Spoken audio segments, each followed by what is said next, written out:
James?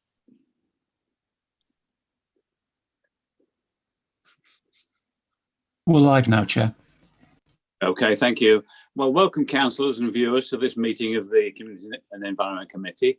I would just point out on the agenda, item 11 is not now exempt. It is open to public debate.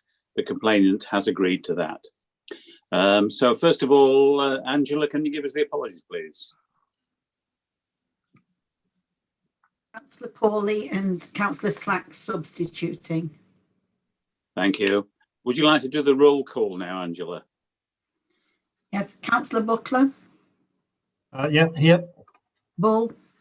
Here. Burfoot. Yeah. Froggatt. Here. Furness. Here. Gamble. Here. Hobson. Here. Hughes. Yeah. Morley. Here. O'Brien. Yes, here. Purdy. Here. Ratcliffe.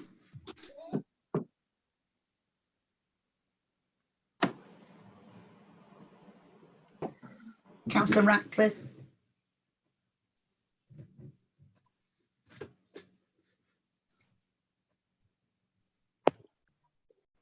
I don't know if he's having problems. I've seen him. Yeah, it did come up that he'd left, so I don't know whether he's lost connection or. Yeah, I think can't there are some problems in works with Councillor Slack. Yeah, I'm here. Statham. Yeah. Sutton. Here. Wayne. Present. And Wakeman. Yes, I'm here. Okay, That's thanks. it, thank you. Thank you. The next item is the minutes of the approval of the minutes of the last meeting. Can somebody move? Move them, Chair. Second, please. Okay, I second it, Chair. Okay, can we have a show of hands?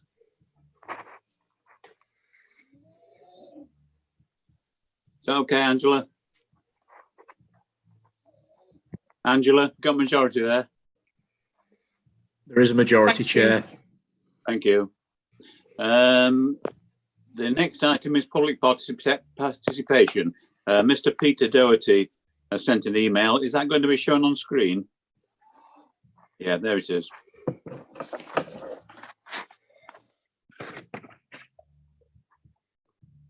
I believe it's Mr. Dobbs, Chair. Oh, sorry. Yeah, Yeah. Mr. Dobbs, beg pardon.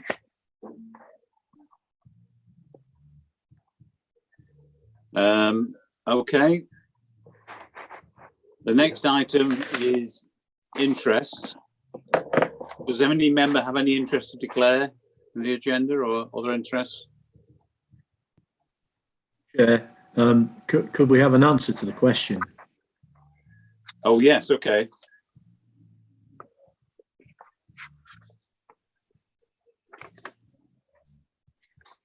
An answer to Mr. Dobbs' question.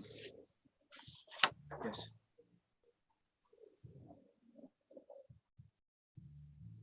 I haven't got the answers in front of me. Have you got them there?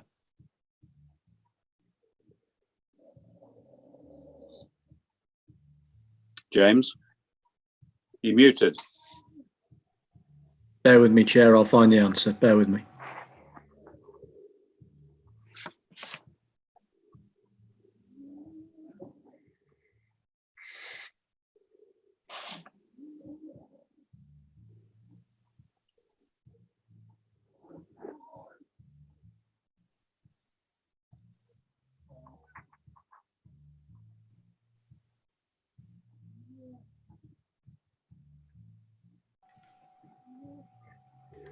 Chair, would you like me to read the answer that's been prepared?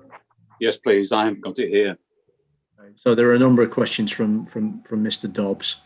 In relation to the first question, it would appear that Derbyshire County Council, or at least their contractors, are at present less well informed about nitro oxygen levels in Ashbourne than board members of Ashbourne Town Council.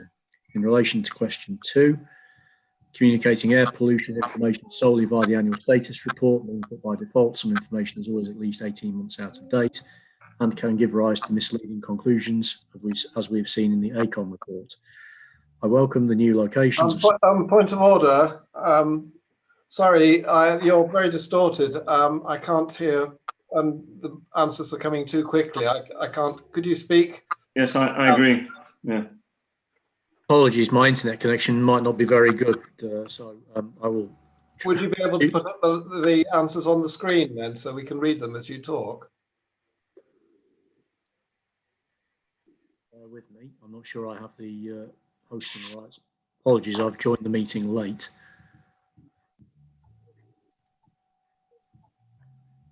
Jim, could you access them from the committee folder and post them on screen? It's going to take time, Paul.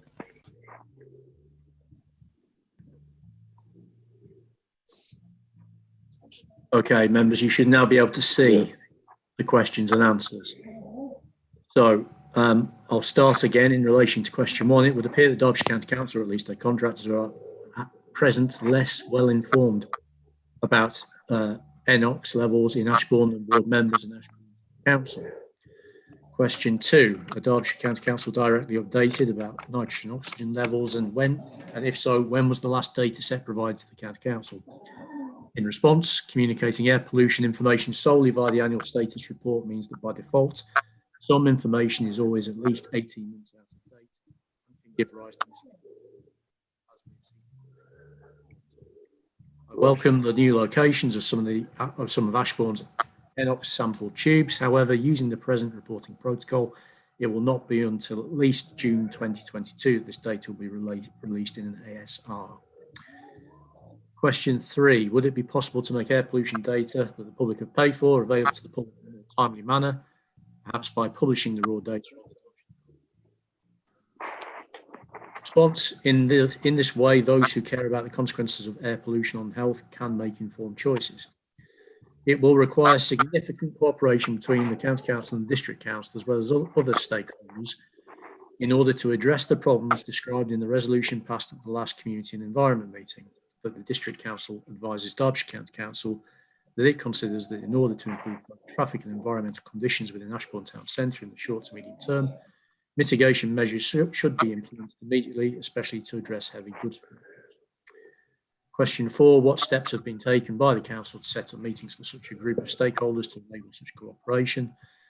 In response, I note that the workshop on this Council's approach to air pollution monitoring requested by 7 councillors is still not taking place. Question 5, when will it take place? That will be arranged in due course. Thank you, Chair. I think Tim wishes to come in. Thank you, James. Tim, you want to come in? James, did you say yes, Tim Chair. To come in?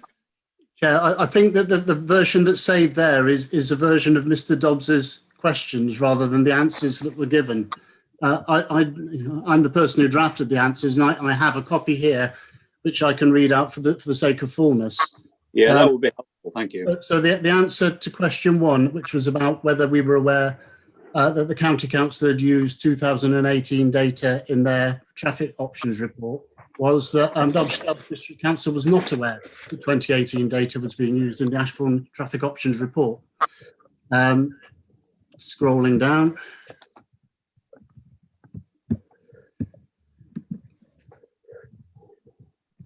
Question 2, which was about are DCC directly updated about NOx levels, and if so, when was the last data set provided?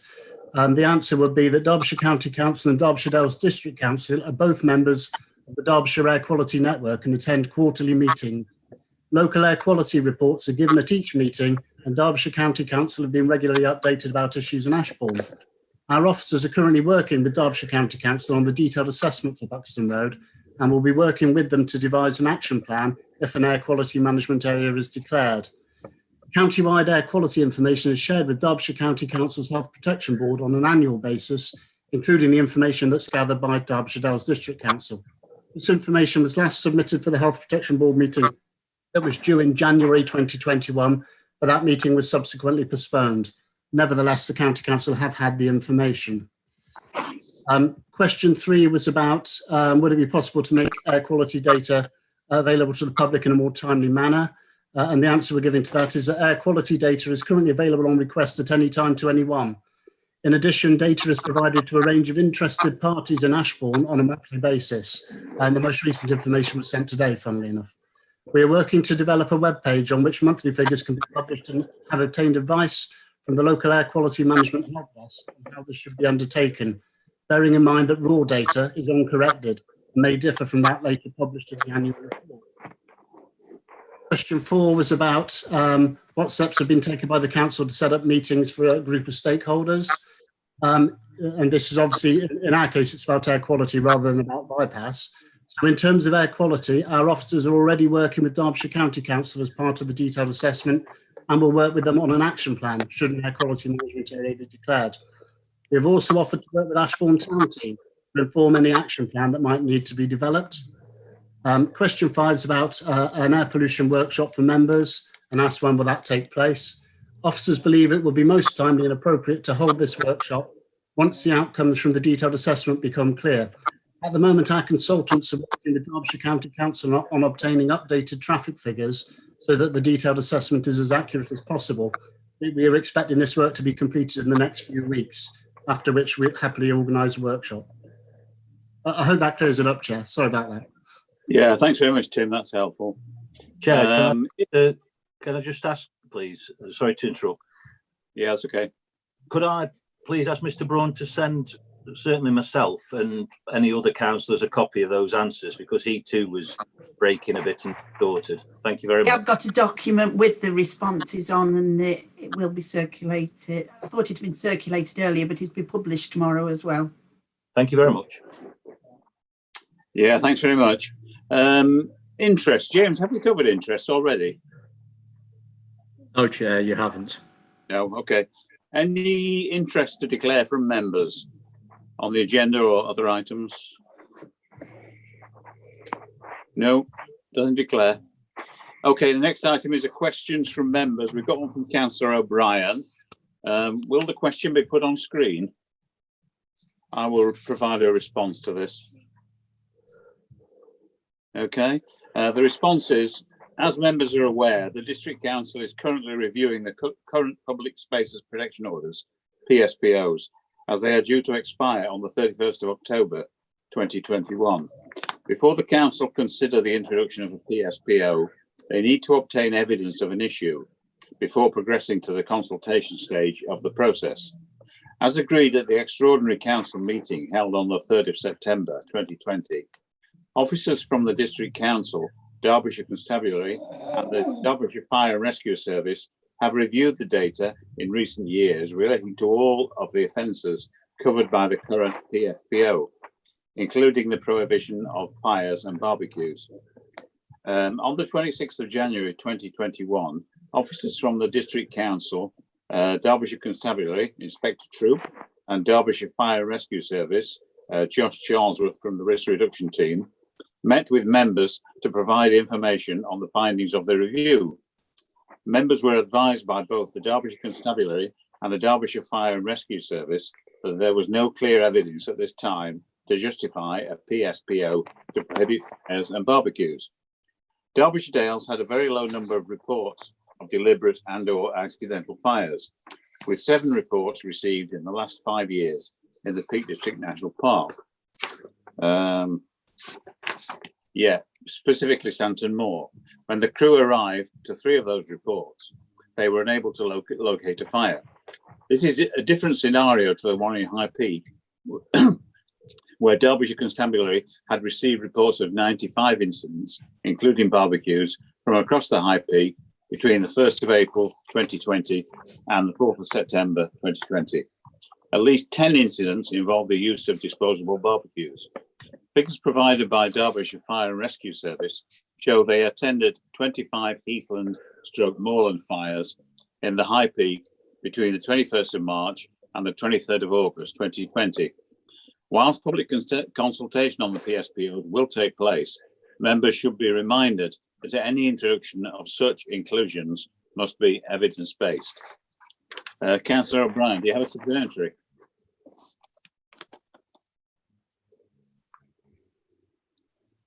Councillor O'Brien, do you have a supplementary? Thank you for that very comprehensive reply, Chair. Can I interpret from your reply that the public consultation exercise will not contain a question relating to the possibility of the introduction of a PSPO to control disposable or portable barbecues? Can I send you a written answer on that, please? You may, of course, yes. Okay, thank you very much. The next item is the monitoring report for the local plan authority. Mike, over to you, please. If you go through that with us for us. Thank you, Chair. Are you there, Mike? Yeah, I'm here. Sorry. Thank you, Chair. Just before I sort of present the report, I just wanted to make members aware that in the appendix, the main body of the annual authority monitoring report, on page 28, paragraph 5.51, there is a narrative there in relation to the Gypsy and Traveller site at Nabhall Lane at Tansley. The final paragraph in paragraph final sentence, sorry, in paragraph 5.51 is factually incorrect. And I'm proposing that before we publish this document, that particular sentence is removed from the document. Chair, this is an annual report which we present to members on the progress of and performance of the policies and proposals in the local plan. I don't want to labour too much in terms of the presentation of it, in terms of headlines. What the report does show is that we are making good progress on our housing delivery, such that we are now able to deliver a housing delivery target score of 187% and some housing development, which again is the highest we've ever had in the past 30 years in the district. Looking forward though, however, we do still face some challenges with regard to a number of our sites. These are some of the bigger and more complex sites. And as a result, having taken all factors into account, if you look in the report, you'll see that we're unfortunately not able now to provide a 5-year supply of land for housing. And that's something that we can reflect on in discussion and questioning if need be.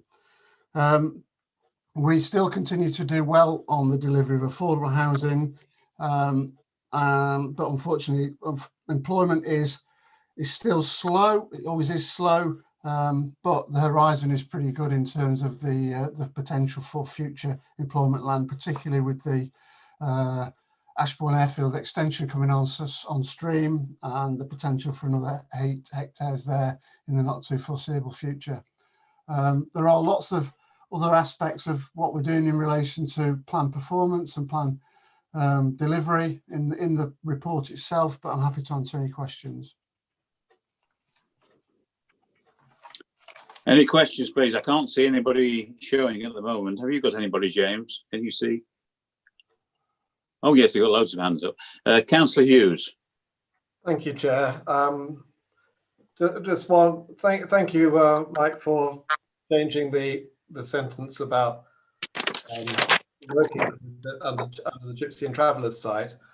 I'm concerned that we're still using the word detailed there about the report and the analysis that was undertaken. And I feel that it would be more accurate to describe it as an overview rather than a detailed assessment. I know that we're agreeing for publication, this report for publication, but I would prefer that we just take out the word detail in both cases where it occurs, if that is possible. I think overall, though, I think I found it a very useful report, as you will probably be aware from the questions that I have asked you earlier. So thank you very much. Councillor Burfoot. Can I have a reply to that? Sorry, beg your pardon. Yeah, Chair, I can have a look at the wording of that, and I reflect similarly on what Councillor Hughes has said in his correspondence earlier this week. And I will have another look at the wording of that to make sure that it's a more reflective position with regards to what transpired. Councillor Burfoot. Thank you, Chair. Yes. On paragraph 210 on page 6, going on to page 7, there seems to be quite a lot of, in fact, we've seen some meetings before. There's a lot of anticipation or about surveys showing what is expected to be provided in terms of housing numbers. So just saying that paragraph 210, 845 dwellings will be delivered or will not be delivered within the planned period, I suppose you could read it. How do officers know this? It seems a long time to anticipate, 2033, that we won't be providing this number of houses.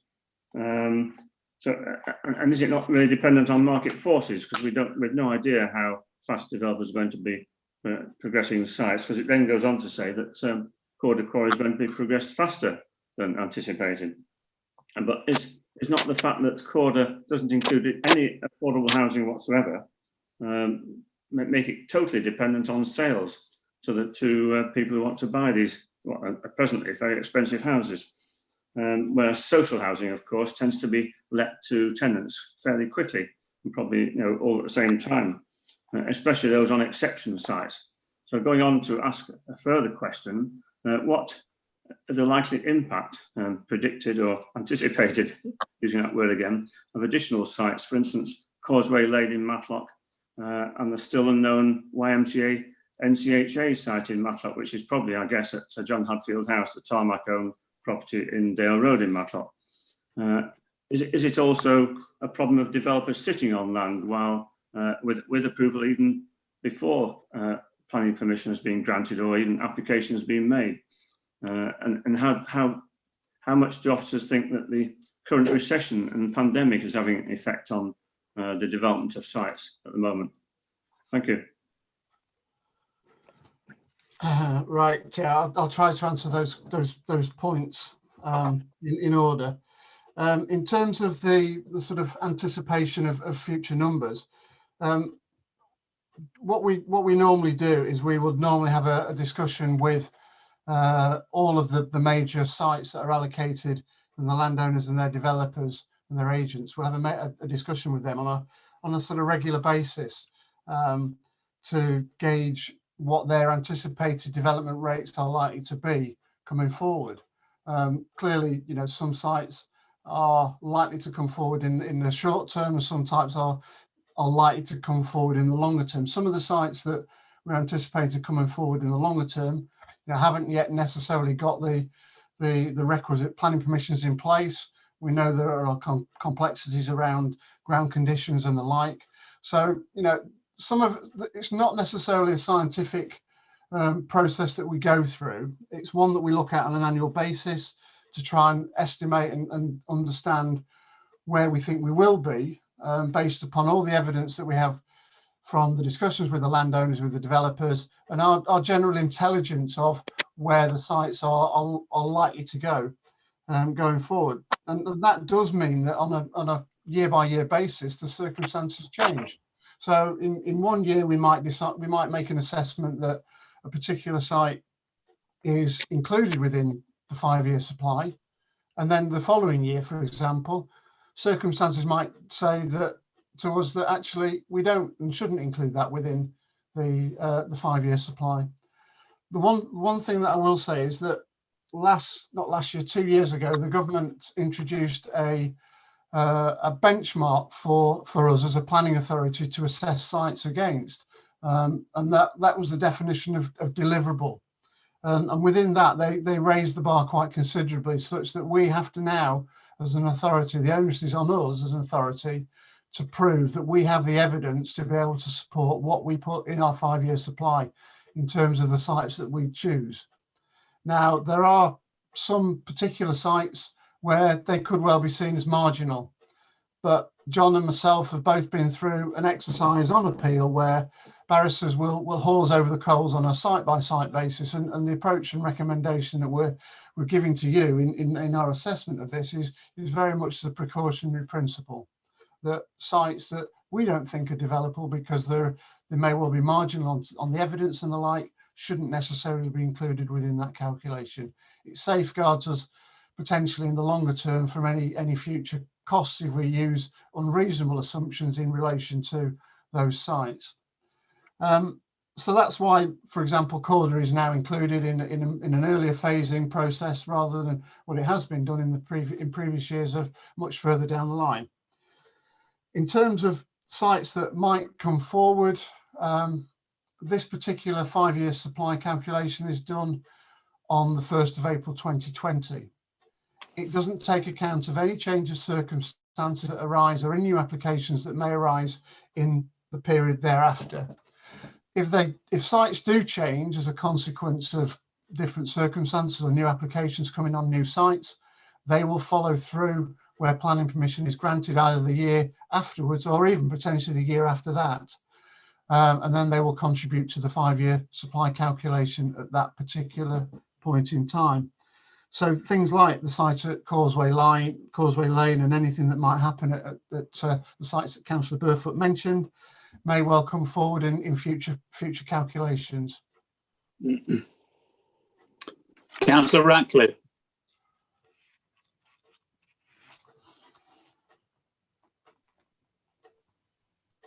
Councillor Ratcliffe. He's frozen. It looks like he's frozen, Chair. Okay, we'll come back to him. Councillor Wayne. Thank you, Chair. I'd like to thank Mr. Hayes. He's sent me quite an in-depth email. I did ask him about a number of the sites. Although I've finished work late and I've not had a chance to really go through it, I would just like to ask a number of questions, if that's in order, please. A little statement first. It's no secret that over the last 18 months, Matlock's been blighted with flooding from both the river and more regularly the surface water runoff. The town has been brought to a standstill with a string of tankers removing sewage from Bakewell Road. And this is at item 10.6 of the Authority Monitoring Report. The council has a responsibility to ensure the town centres thrive. What has the council done to raise these issues with the necessary partner agencies? There's no mention of any of these issues in the report that Mr. Hayes has under the infrastructure or the flooding. Can I ask, first of all, why? Does he want to answer that question first? Chair, Councillor Wayne, could you just point me to the section that you've just referred to there again, please? It's 10.6 in the report, in the actual Authority Monitoring Report. Yeah, there are two small sections very small sections really. One of them says there's been 2 assessments undertaken in Ashbourne, but there's nothing to say anything about Matlock. And I'm not being parochial, but Matlock is seriously stressed in relation to flooding issues. And with the history, I would have hoped the district council would have brought some pressure to bear with partner agencies. Yeah. Okay. The situation is that the monitoring report provides information to members and also the public in relation to a period which is April 2019 to March 2020. And in paragraph 10.16 that's set out on page 58 of the main body of the report, what it does is reflect upon the progress of those pieces of work that have been undertaken in Ashbourne by Severn Trent, and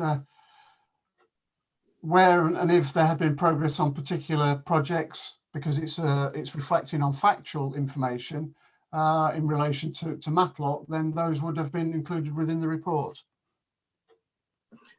Yeah. So hopefully, just to come back on that one, so hopefully the next year's report, hopefully we'll have a wealth of information about the flooding issues, because I've recently sent a report about flooding issues on Bakewell Road and also at Matlock Green to the Derbyshire County Council, the District Council, Severn Trent and the EA. So hopefully I will see a lot more information in next year's report then. If there are matters to report, there are matters of fact in relation to projects, because this is within the infrastructure section, then those will be reported in the annual monitoring report. Yes, I can assure you there will be, and there are. what inquiries have been undertaken with Severn Trent regarding the proposed Gritstone road site? You mentioned in your actual report that some inquiries have undertaken with Severn Trent. First of all, I'd like to know what they were or are, and also I understood that the Derbyshire Dales District Council were in dialogue with the Environment Agency regarding the overall flood implications of the Bentley Brook impacting upon their asset at Knowlston Place, which again in the last flood in Christoph had the maximum number of pumps going. Furthermore, I thought it was their desire to undertake an area-wide catchment. Can you just make sure, please, or reassure me that it was Severn Trent and not the Environment Agency the District Council was speaking to, please? Chair, if you don't mind, I can give Councillor Wayne a response in writing on that, because I need to discuss that with John Bradbury, just to make sure that we've got the information correct for you. Thank you. The next question is the buffer last year. Councillor Wayne, how many questions have you got? I've got 3. Is that okay? Oh, okay, fine, yeah. I haven't got 10. I'll go to my final question. I'll miss the buffer one out. I'd just like to ask Mr. Hayes, what's the difference of deliverable between Halledale Quarry, which I saw a very advanced plan for about 6 to 9 months ago, for 220 homes, which is not in the 5-year proposed plan, and the Gritstone site, 435 houses, which is in the plan, in light of the recent likelihood of flooding exacerbating the risk to Matlock? Thank you. Chair, in terms of that particular point, as I said before, there is a particular definition that we have to benchmark each individual proposal against, and that's both sites that have the benefit of planning permission and those that are allocated within the plan that don't necessarily have the benefit of planning permission. Halledale Quarry does have the benefit of an outline planning permission and is subject to an application for reserved matters. But with regard to Halledale Quarry, there is some areas of the site where there is still an outstanding requirement for a planning application or planning applications to be submitted by the landowners and developers of that site. Whilst we're in discussion with the landowners at this moment in time, we can't be certain as to when that particular proposal will eventuate and whether and at what point we'll be able to make a decision on any subsequent application. So there's quite a considerable uncertainty as to whether or not and when a particular permission might be issued on that site. It is a brownfield site. It's potentially more complicated to develop, and we know, for example, as I mentioned before, there are sites such as this one that have significant ground conditions which need to be addressed, and there may well be uncertainties about the results of the planning application on that site, which we need to factor into our assessment. So that's the sort of background thinking to why we would exclude Halledale, because there are quite considerable uncertainties about whether or not some of that site might come forward. In some respects, there are similarities between Halledale and Gritstone Road, but there are also some significant differences as well. Gritstone Road is a greenfield site. Yes, there has been a long-standing planning application with the authority, but nevertheless, it is in a position where hopefully, with its long-term allocation, it will be something that members will be giving some consideration to in the not too distant future. That planning application, if approved, would allow a first phase of development to take place on the site. And if you look in the actual annual monitoring report itself, the authority monitoring report, we've made provision for 65 units, not 435 units, 65 units over the last 2 years of this 5-year period. So we're being very cautious in relation to what we're allocating in the 5-year supply position. Chair, if Councillor Wayne would like me to take Gritstone Road out and put it on an equal basis with Halledale, then I can do so, but clearly that will have an adverse impact on our 5-year supply. Chair, can I just come back on that, please? Okay. I think it's I think it's in everybody's interest from this district council to try and get that figure up above 4.6 or 4.61. I just can't rationalise how a site that has got planning permission is not put in the actual process, but one that hasn't got planning permission does, because there are issues with both sites, accepted, but each should be dealt with, you know, fairly and equally. But that's all I need to say about it. I'll read the documents that he sent me, and thank you very much, Mr. Hayes. Councillor Ratcliffe, are you back with us now? I am, Chair, and I apologise. The computer that I started to use dropped out, so I've had to pick up on another one, and it's not quite so easy to operate. I've had the same experience tonight. Question, if I may. Yeah. I do thank Mike Hayes for all the detailed information he's sending through. Local plan review governance. The document as such that this alludes to was approved by council in November, of course, not October, because we had a delay there of the meetings.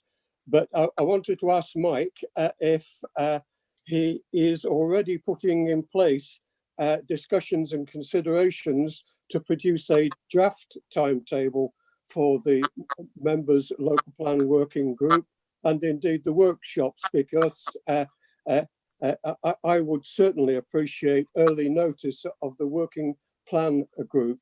And can I just also make a suggestion about the member workshops, that just prior for them taking place, that some reminder is sent to all members to just go back and revisit the previous local plan, because there will be many members who didn't take part in that process, and it would be good to them to revisit, acquaint themselves with what this local plan was all about, and perhaps just reflect on how it matches and meets some of their local demands too, their concerns within their own wards.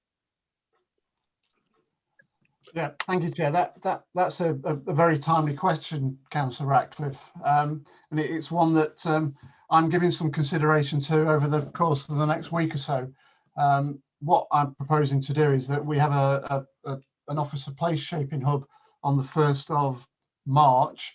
At that particular meeting, what I'm hoping to do is present a discussion paper for the officers on that meeting, where we can look at progress to date with regards to the evidence base, and also then to provide an idea of suggested programme for engagement with members, probably in the sort of May, maybe June time, something like that. Councillor Buckler.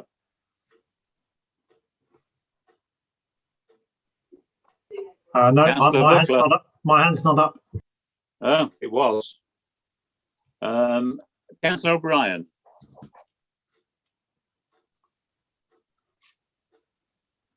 Councillor O'Brien.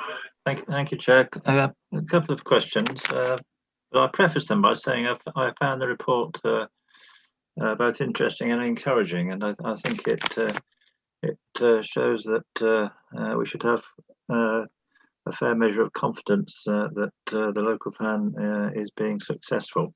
So thank you for that. Two questions. I'm conscious that this is an annual monitoring report, but I certainly don't carry around the results of previous reports in my head. So it is quite difficult to compare performance for 1920 with years preceding years. Would it be possible, and there's a lot of words in the document, would it be possible to have some more diagrammatic representation of progress since 2017, the way you've done for housing consultation, for example, so we can judge performance for 1920 and subsequent years against previous years? I think that would certainly be helpful to me, and I think to others. So that's my first question. The second question is to ask you whether I'm correct in thinking that the report doesn't actually contain information on the number of residential, a number of dwellings given planning permission during 2019-20. It gives us information on completions, gives us information on affordable housing planning permissions, but it doesn't appear to tell us quite a basic piece of information as to how many planning applications for residential development were given. Am I correct there? And is there not a requirement for that? As a supplement to that, I note that we only gave permission for 3 dwellings in tiers 4 and 5.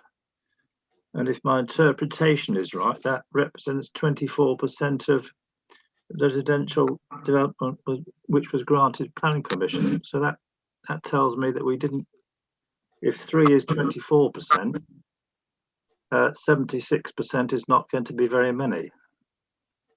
Can you tell me if I'm correct there?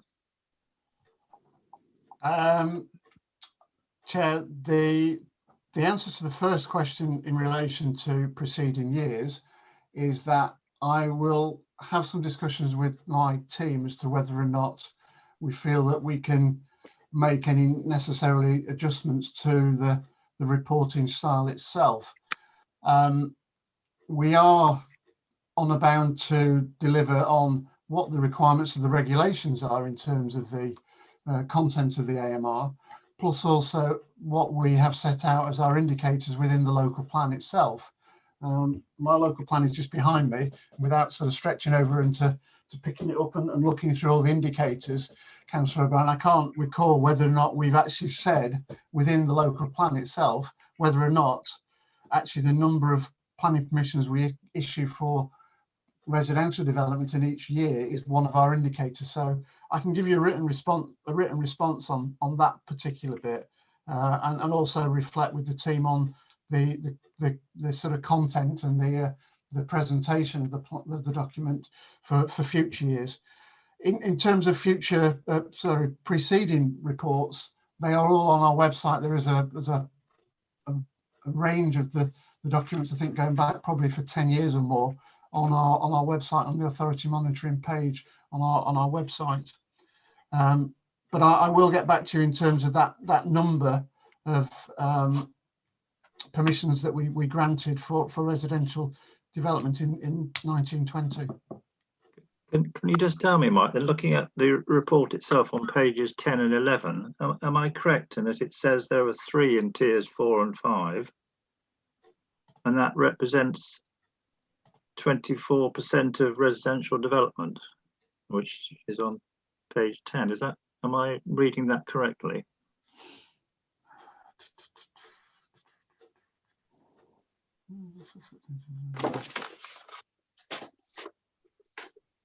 Who were granted in tier 4, 1 in tier 5, but that will only represent, I would hesitate to say that's 24% of the total. Well, that's what table on page 10 says. Chair, point of order, please. Yeah, what is that?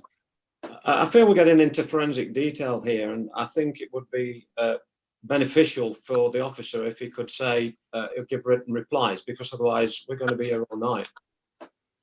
I can give a written reply, Councillor O'Brien, and have a look. I will have a look at that again and give you a written reply.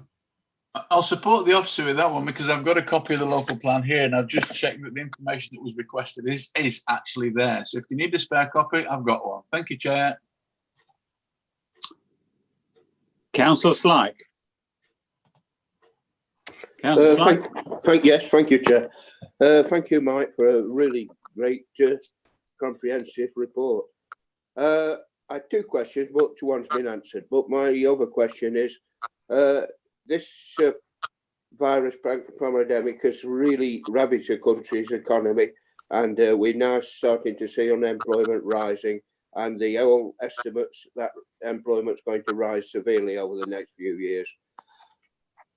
being in that position, are we now in a position where we really, some of the residential, what you've just been talking about, residential developments, will struggle to sell houses, where we probably need more affordable and social housing?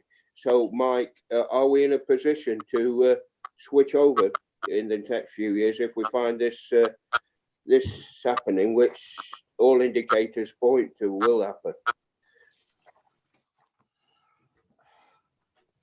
Chair, that's a really difficult question to answer, because clearly we don't know exactly what is going to happen with regards to the sort of national and also the local economy going forward, and the consequential impact that will have upon residential development going forward. You know, clearly there are some policies in place at the moment, for example, with regards to the stamp duty, that are potentially driving the housing market forward.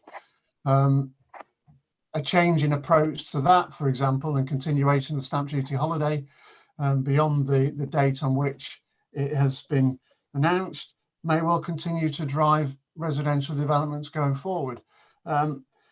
So it's very hard to know exactly what would happen and how long those impacts might have on the economy, and also in terms of the demand.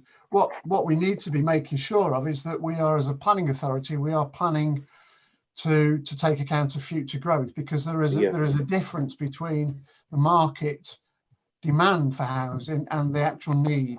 And I've said this many times to members before, that there's a difference between those two. And what we need to do as a planning authority is need to plan for our housing need, and that will come through the local plan review, and clearly then work on, as part of our future sort of supply side of things, gain an understanding of what the numbers might be, depending upon the circumstances of the site, and also the local economy and the changes that are taking place at a particular point in time. Yes, I do agree, Mike, that we got to be prepared to change over if we find the circumstances that people, mass unemployment, and people can't afford to buy residential property. So we've got to be prepared for this, because all indicators are looking that way, that we're going to have unemployment like we've never had for many, many years coming in front of us. So we should be prepared for this. So thank you for that, Mike, anyway. Councillor Gamble. Hi, thank you, Chair. It's just a question, and part of this question is just because my lack of knowledge of the corridor site, possibly. I was interested in the policy PD3, biodiversity. It says in the report that we've lost approximately 2 hectares of biodiversity. Is that, I might be saying a stupid question, is that literally just because it was built over? And when we, obviously the targeted no net loss, are there provisions to actually make up for this loss in the future, to actually reinstate this somewhere? Okay. And also, just a quick thing, also just about the Councillor Hughes' point as well. I think in the report should overview, I think was really egging the pudding. I think we had almost no information on the Nabhall site. But in relation to the site at Calder Quarry, the reference in the monitoring report is to a specific site that's on the local wildlife site register, and that is a potential consequence of the development of the site. But as members of planning committee will know, that part of the arrangements for the development of the extension of the site have been to involve the transfer of a parcel of land to the Wildlife Trust to manage for biodiversity purposes. So in that regard, that will be in the future, but not reported on at this moment in time. all right, thank you. Actually, in terms of looking at, would it be useful when you do these reports in the future, if you have got something like that, just to include just even if it's just a short description, just something to say that that's what's going to happen to rectify that, because obviously someone looks at that, it looks like we lost 2 hectares. Chair, I could include that, but there'd be lots of things where I was doing that for, and the length of the document would be significantly longer than the 84 pages that we have at the moment. Councillor Purdy. Thank you, Chair. I want to pick up on Councillor Wayne's point about was any contact made with other authorities. Well, of course, there was through the floods. On the night before the last night of the floods, I actually spoke direct at tea time to Councillor Spencer to ask how are we prepared, and we were very well prepared. And so there is liaison. In respect of future, the fact is that Councillor Spencer Highways have received a tranche of monies from government a few months ago, which will start helping repair the roads that have collapsed in Lee Road down at Cardenford, Abney. And he also has within that tranche of monies a set of money set aside to deal with the drainage in Matlock.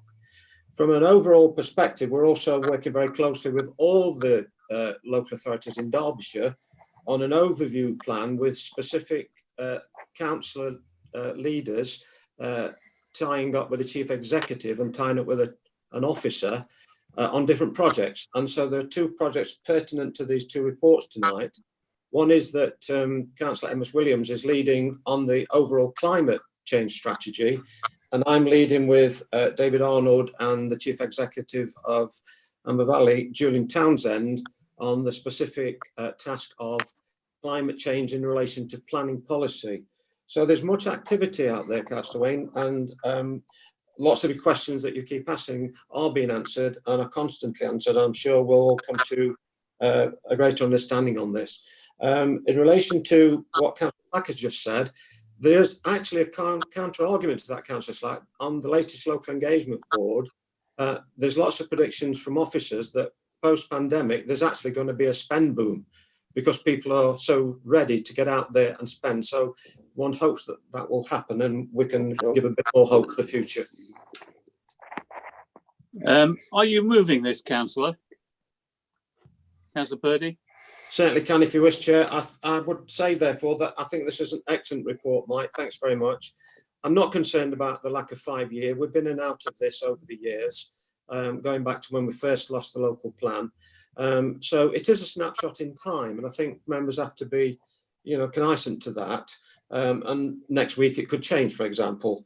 So all in all, I commend the report and move it. Thanks, Chair. Councillor Morley. Thank you very much. Yes, thank you. Sorry, I was slow to get my microphone switched on. Yes, thank you very much, Chair. Yes, I've spent a lot of time with the report and mapping it against the original local plan. And a lot of the questions I've asked that colleagues have asked this evening are almost forensically have supported my opinion that it's a good report, and I'm therefore happy to second the motion. Thank you. We have no other people, councillors waiting to speak, so can we move to the vote, please, Angela?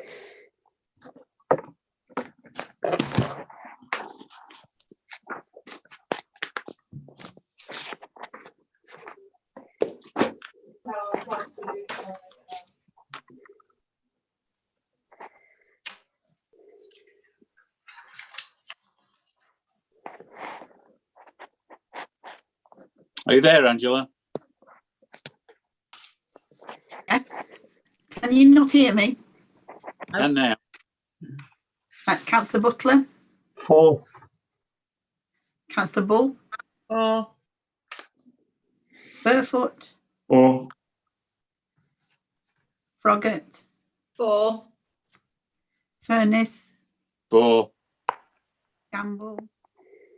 4. Hobson? 4. Hughes? 4.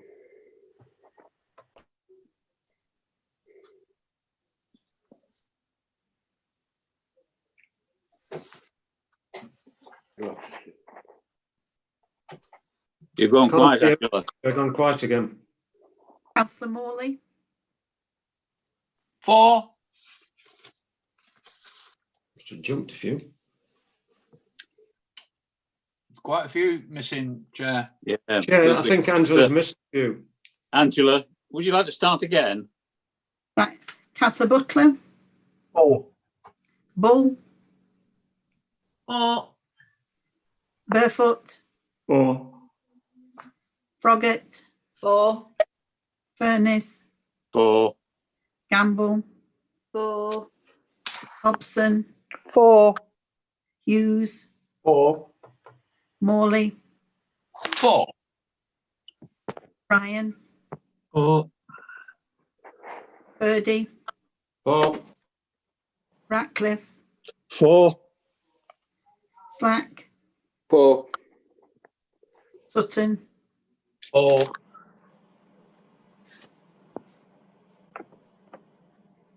Did I say Statham? Sorry. 4. Wayne 4. and Wakeman. 4. That's unanimous. Yeah, thank you, Angela.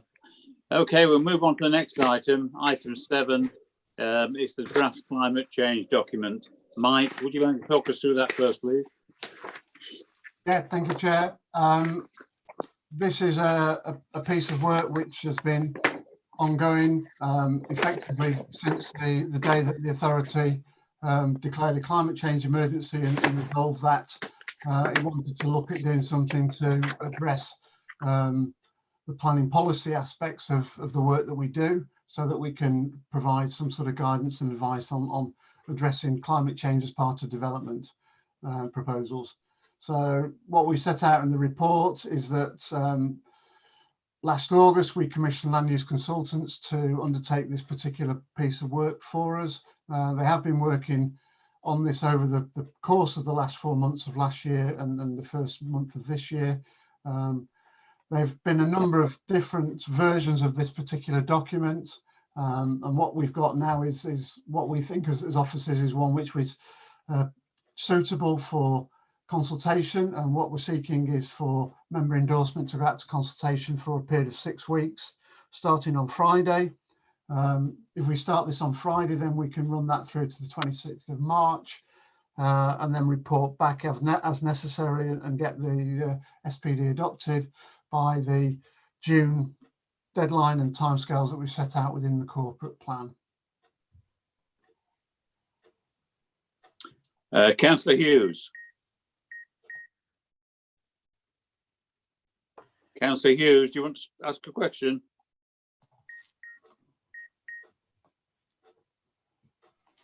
Councillor Hughes, are you there? Yes, okay, we'll go. Muted. I unmuted, then muted by mistake. Thank you, Mike, for this presenting this SPD.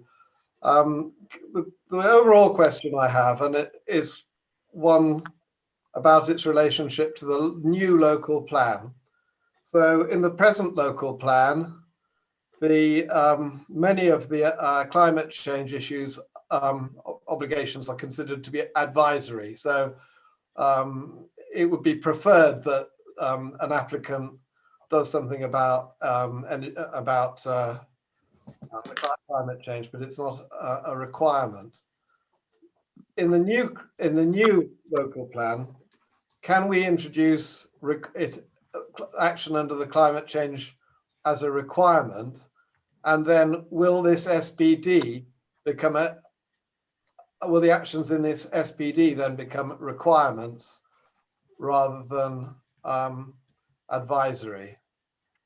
Okay, so the situation is that a supplementary planning document provides additional guidance and advice over and above the policies within the local plan.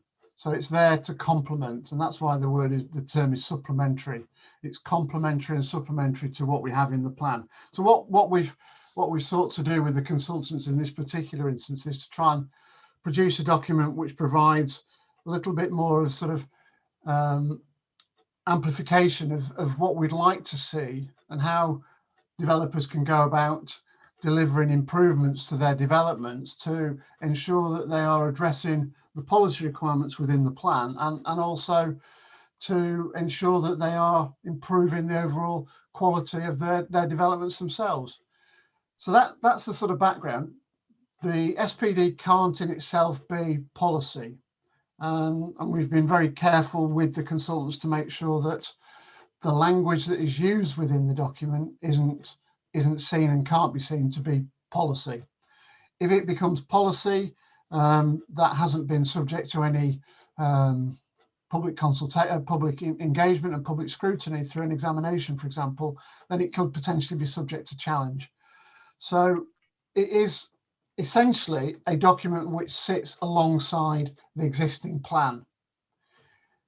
Council uses right in saying we need to look at policies in relation to the revised local plan to see what we can do to enhance what we've got in the plan in relation to the climate change agenda. And that's something that we will be looking at over the course of the next 2 years or so in terms of the work we're doing on the review.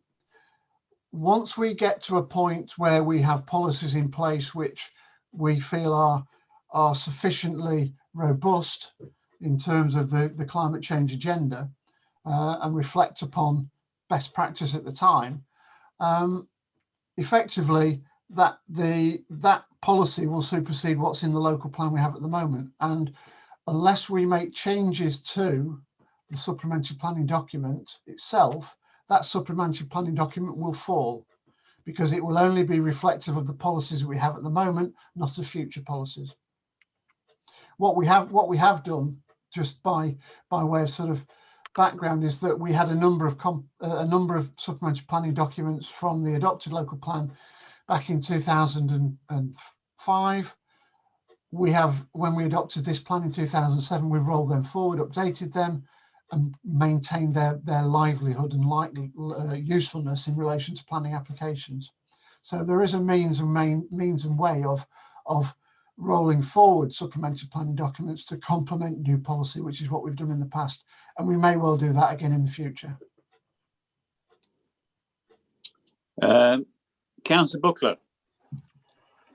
Yes, thanks, Mike. I am very pleased to see this supplementary planning document. One of the things that I would like to see more of in it, and more of in the revised local plan as well, is an emphasis on green infrastructure, which isn't just about public accessible open spaces. It's about the all around the all across the district, particularly in relation to the stuff looking at flooding and flood risk reduction. So we should be using the landscape more to do flood risk reduction. And is this going to be? Will this be ready for when the Environment Act is passed, or when the Environment Bill becomes an Environment Act and biodiversity net gain becomes a mandatory requirement of local authorities? The answer to the second question, Councillor Buckler, is yes, we are intending to get this adopted by June of 2021. So by the middle of this year, we should get this adopted. However, in relation to the requirements of the biodiversity net gain aspects of the Environment Bill, this will be a sort of a complementary document to that, and try and persuade developers that they have to try and do more. And there's clearly more work to be done on what are the requirements and how we react to the requirements in the Environment Bill. In fact, tomorrow I have a meeting with the County Council to discuss how we might work across the county in relation to the evidence base that might be required to support the work that's necessary to make sure that developers and local authorities are geared up for addressing the requirements of the Environment Act. So what we have now is something that will provide some basis for improvements in relation to biodiversity net gain, but not necessarily the whole picture. In terms of the first part of your question, we have sought within the document to try and improve on the focus on green infrastructure. And if you look at the content of the document itself, after the introduction, the first section we have within it is related to securing improvements to green infrastructure. And we think within that, it tries to demonstrate that what we're looking for is improvements, not just in and around developments, but in the wider sense as well. And clearly, there are other areas that we think we need to address. looking at further discussion on that. There is further within the document in section 3, which is in the following section, a reasonable amount of information on the delivery of SUDs and how we use SUDs as part of the sort of natural drainage cycle, if you like, and the way of reducing rainfall and surface water runoff into rivers naturally as part of development itself. So I think within the document we do provide some detailed guidance. Whether it goes far enough, clearly, time will tell over the course of the sort of consultation period and then subsequent implementation. But from the discussions we've had internally about the content of it, we feel that it's got a sort of an appropriate balance as to where we are at the moment. Councillor Gamble.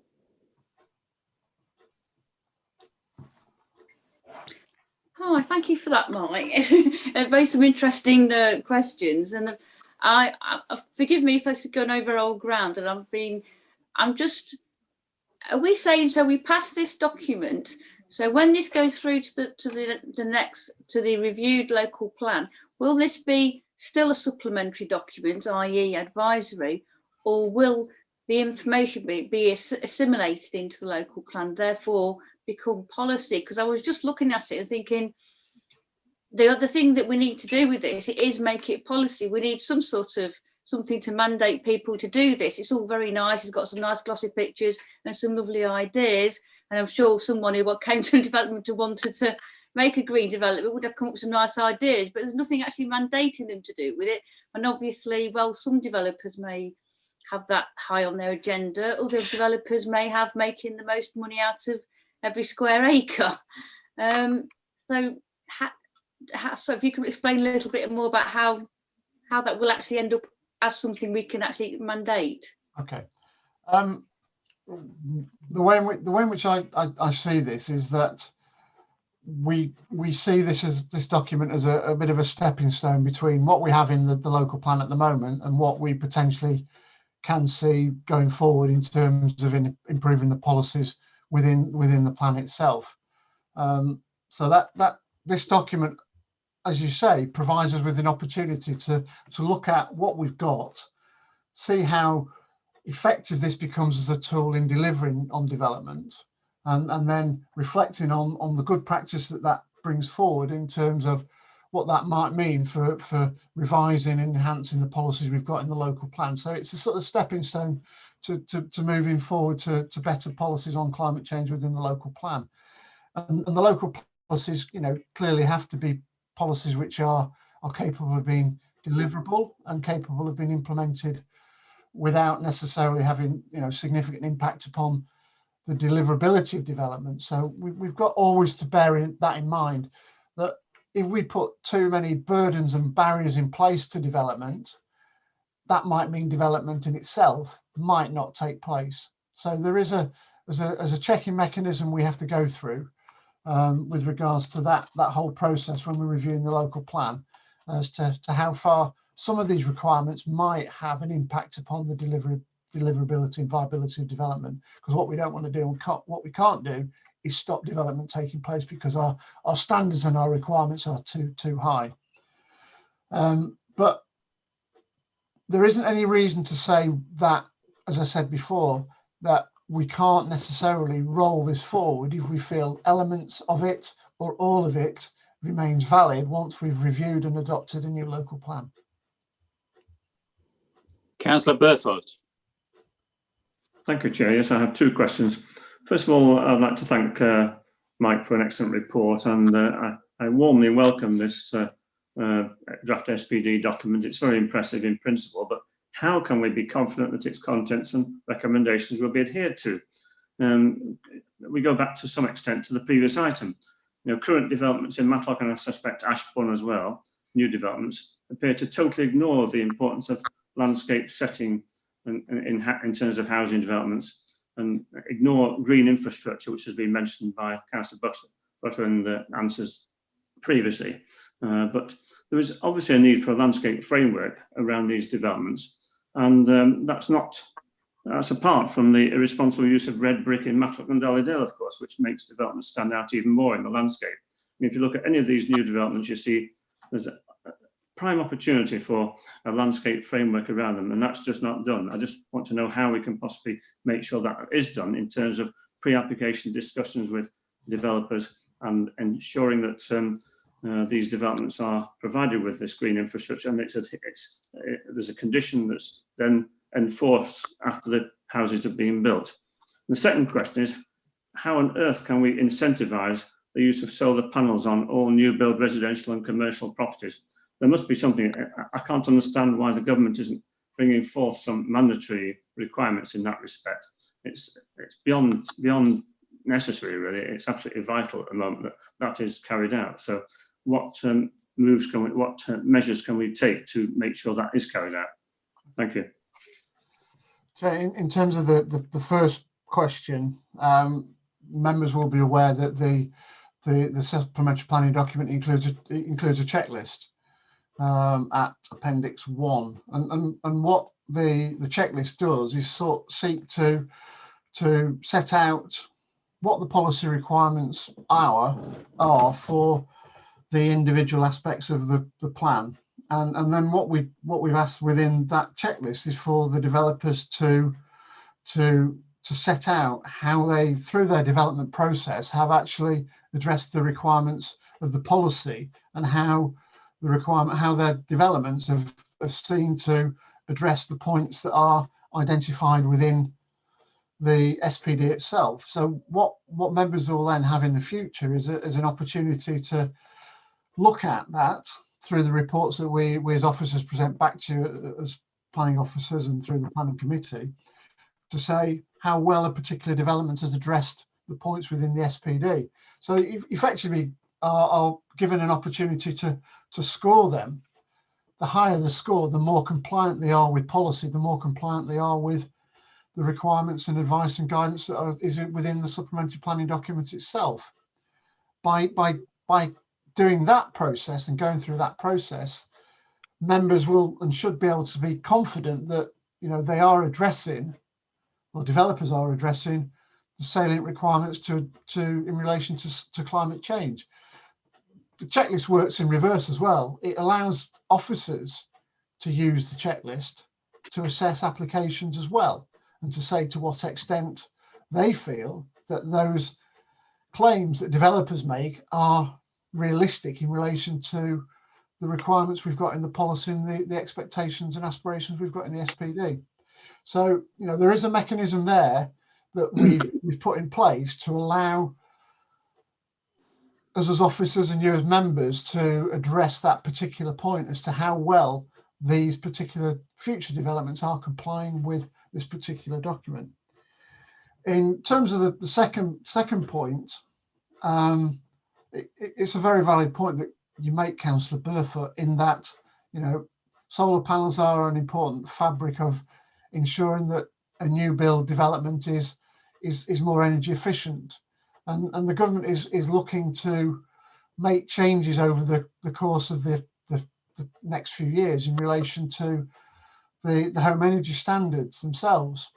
So developers will need to be looking at what they can do to make their buildings comply with these new building regulations, and part of that mix may well be solar panels.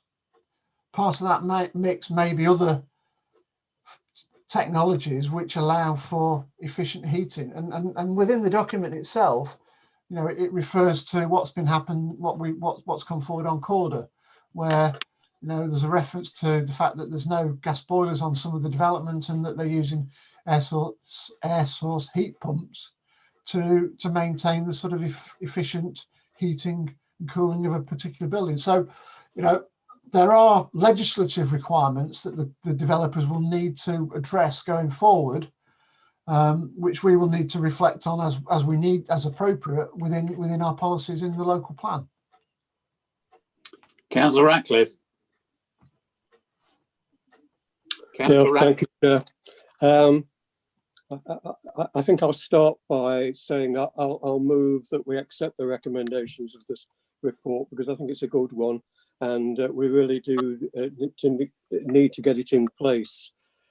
One of the things that I do hope will come about is that when SPDs like this come into force and when the new local plan is adopted, which will no doubt be around the time when the new council is formed in 2023, that they will have the resolve to really go forward and be determined on achieving all these desires. Because at the moment, my anxieties are still very much is that we're producing the documentation, but it's really documentation that really still lacks teeth, and probably too the support of a good finance too.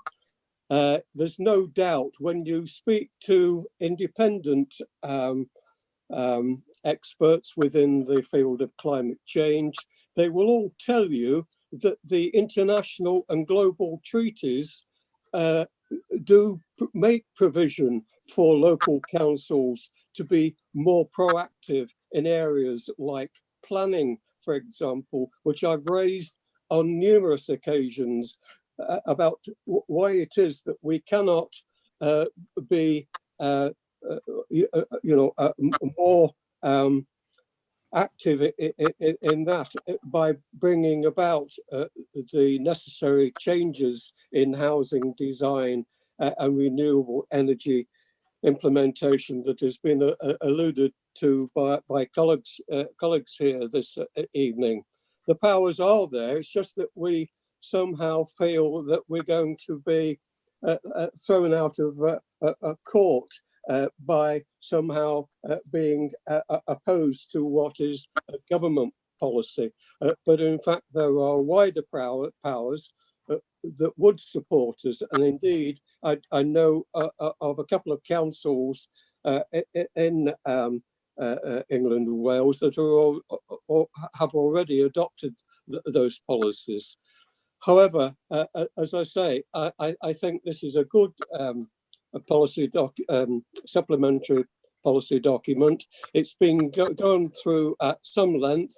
I noticed that it began way back in January 2020, that had revisions in March and August, and indeed it's had the input of our very diligent and active members Climate Change Working Party, who I know will have given it their full attention.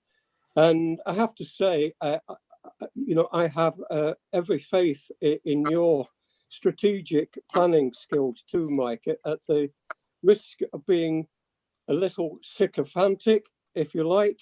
I think this council is very fortunate that he's got an officer like you helping us in this area. So I move that we accept this report. Councillor Bull. Yes, thank you, Chair. Well, going on from what Councillor Ratcliffe has just been saying, obviously, yes, we're all very passionate and we want to get this, but obviously at the beginning of the report, it does state that it's because we agreed to look at climate change when we started our term in office. And this has been put together. And tonight it's just asking us to go out for public consultation. So obviously there's still lots to be done with it. And upon that, then things that other members are making out that we haven't quite got in place could be put in the consultation, surely at that time, to come out. And then hopefully, if it is passed fully and it's in agreement, then it is a legal planning document that it can be used and worked with for the benefit of making this. And then hopefully in time, we can supersede it to make sure that we are getting the climate change and the green use of buildings and surrounds that are needed to move on in this climate. I am quite happy to second this upon that, but I just wanted to clarify that us as members, although we're members saying that this is going out as consultation, we ourselves can independently consultate on it with ideas to put onto it if needed. Councillor Slyke. Councillor Slyke. Yes, thank you, Chair.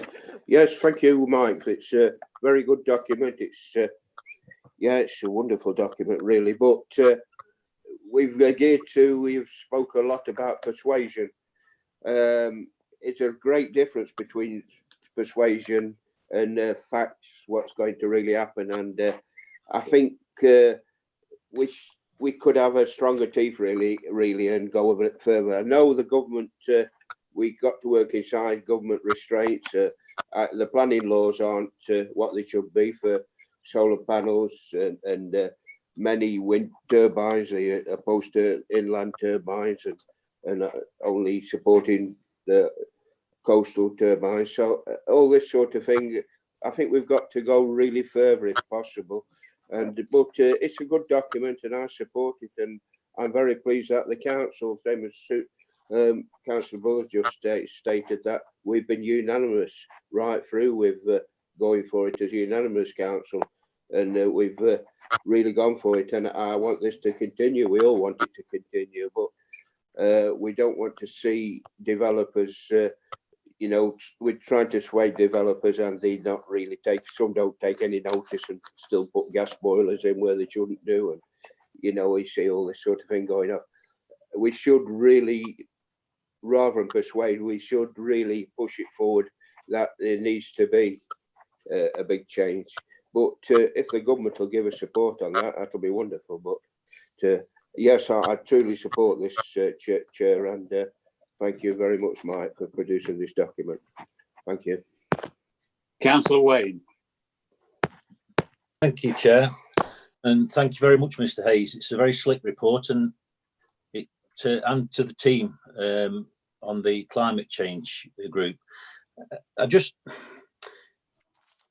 I wouldn't, in relation to SUDS, there are issues with SUDS that they shouldn't be taken as the be all and end all, in my opinion. Tomorrow I've got to go out to an assessment in relation to an area that's flooded as a result of runoff from an area that is supposedly controlled by SUDS. The principle and the actual delivery is very much different. I was just wondering whether there's anything that we could do to give more accountability and checks on these things. It seems that when the developer's done, there's an assessment should be made by the Derbyshire flood team, and then it's the responsibility of the actual development. But the ones I'm thinking of, ones on a particular area in Matlock, they're hideous, they're awful, and they look like a barren wasteland. And this is where we need the green infrastructure to make sure and give some accountability to these are actually done. Is there anything that we can add, within this to make sure these things are done? And also, I just think that we need to have the measures in place in relation to areas that have a propensity to flood. We should be looking at a cumulative assessment and not taking each site, because this is the issue. You have an area, a large area of land that is a catchment for rainwater, and we just take each site individually and say, oh, it's not going to do this. But where there's a risk, we should look cumulatively, and we should actually make sure that this is being done. But the report is very good, and thank you very much. Councillor Purdy.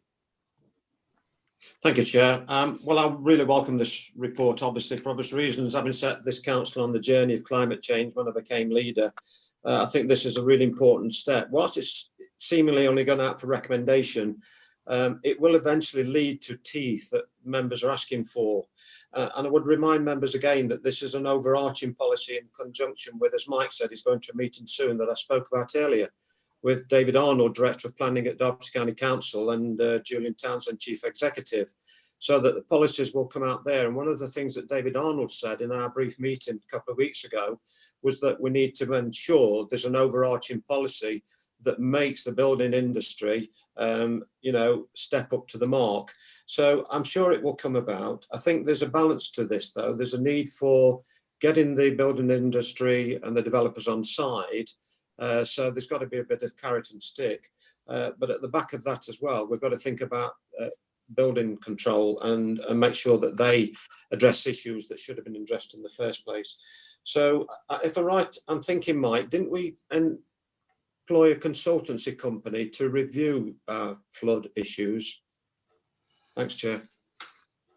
Yeah, Councillor Purdy, we have employed a firm of consultants to take our strategic flood risk assessment, the level 1. So that's the sort of highest level flood risk assessment, which is a very broad flood risk assessment to try and identify those areas greatest at risk and those areas where, you know, potentially if we're looking for new development in the future, we shouldn't necessarily deliver on.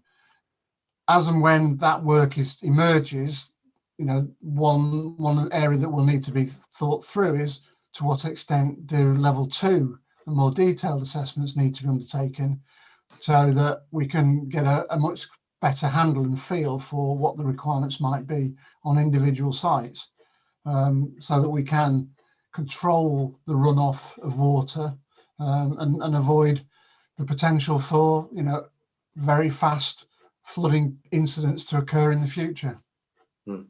Thanks, Mike. Councillor O'Brien. Yeah, thank you, Chair. It gives me a great deal of personal pride, I have to say, to enthusiastically endorse this report and commend it to everybody. I think, as others have said, it does mark real evidence of our genuine commitment to delivering a carbon neutral Derbyshire Dales by 2030. And in welcoming the report, I do want to thank the members of the Climate Change Working Group who aren't here this evening. David Hughes is obviously here, but Richard Bright, Mark Salt and David Chapman have made an amazing contribution to this. And I can assure all of you that they have pushed the officers much further than they originally wanted to go with the policies in this document. Officers were quite cautious at the beginning of the process, but as a climate change working group, we've ensured that we push them just as far as we can go. Yes, we're all aware of the limitations that the local plan has given us, and the limitations that the government policy has put on us. But notwithstanding that, I think we've got a piece of planning guidance here which is cutting edge. It's something that exceeds anything I've seen locally, regionally, and very few national authorities at national level have got anything approaching this sort of guidance. And I do know that as we approach the review of the local plan, climate change is going to sit alongside housing as a top priority, and I'm sure that as members will ensure that is taken forward in a very open and transparent way. What I would say to colleagues like Martin Burfoot, you're quite right, but what I would say is it's for members of the planning committee to go armed with this document and do look at the actual document, not the photocopied version on the agenda, because the real document is fantastic in presentation terms. But go armed with the SBD, 2 meetings with the planning committee, and give our officers third degree in the nicest possible way to make sure that our planning applications are complying with the SBD policies, and in that way, I think it's for all of us to help ensure that we do over the next few years start to see the impact of the policies in this document. Thank you, Chair. Thank you, councillors. We have no more speakers. It has been moved and seconded. Angela, can we go to the vote, please?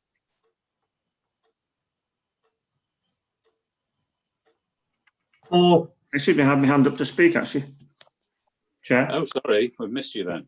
I asked a question, but I wanted to just make a short statement about a specific aspect in the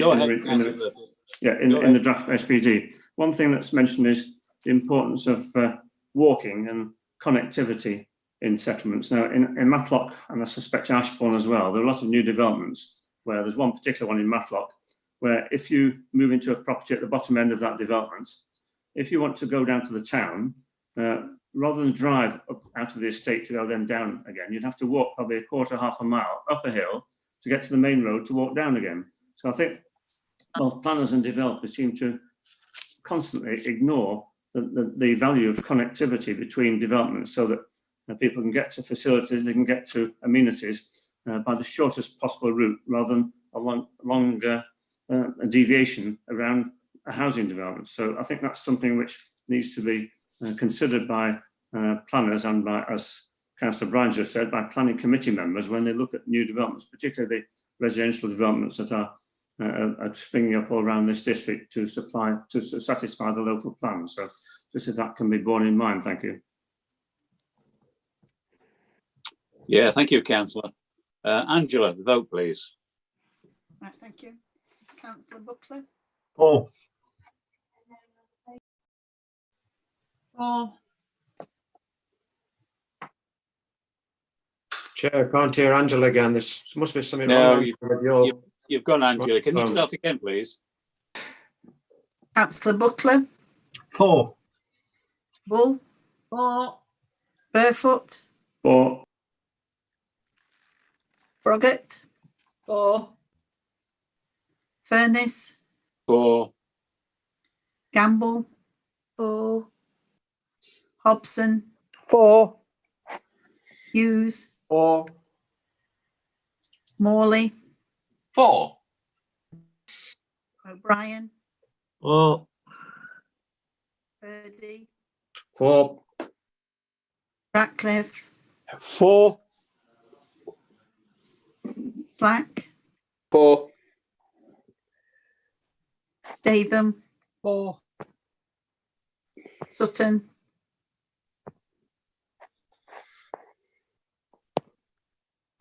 Councillor Sutton. He's gone. I saw him saying left earlier. Right, thank you. Councillor Wayne 4. and Wakeman. 4. That's unanimous then, thank you. Yeah, thank you, Angela. We've got 3 more items to go, so I'm going to call a break for 10 minutes. So if councillors can be back here in 10 minutes' time, that's 2 minutes before 1:45, I make it. Okay, see you later.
Are we all back, Angela?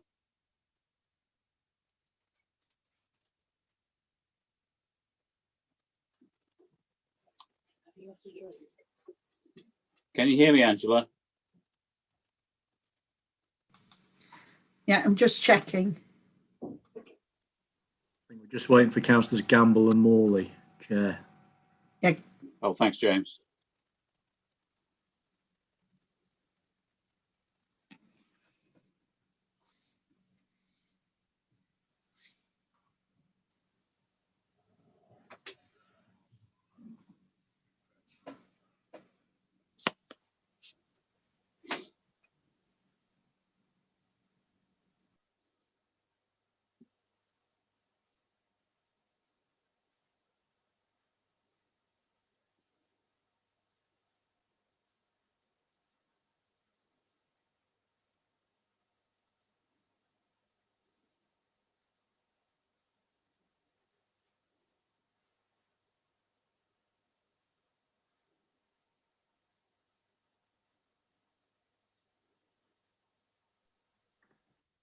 Councillor Morley hasn't turned his camera on yet, Chair, so I would suggest we wait until he does. He has been asked to turn it on. Okay.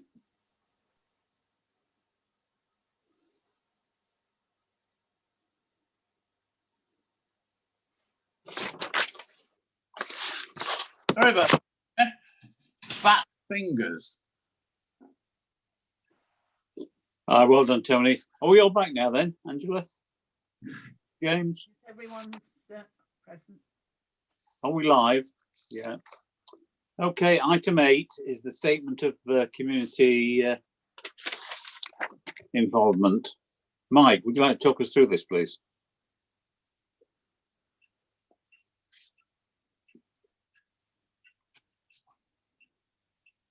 Are you there, Mike?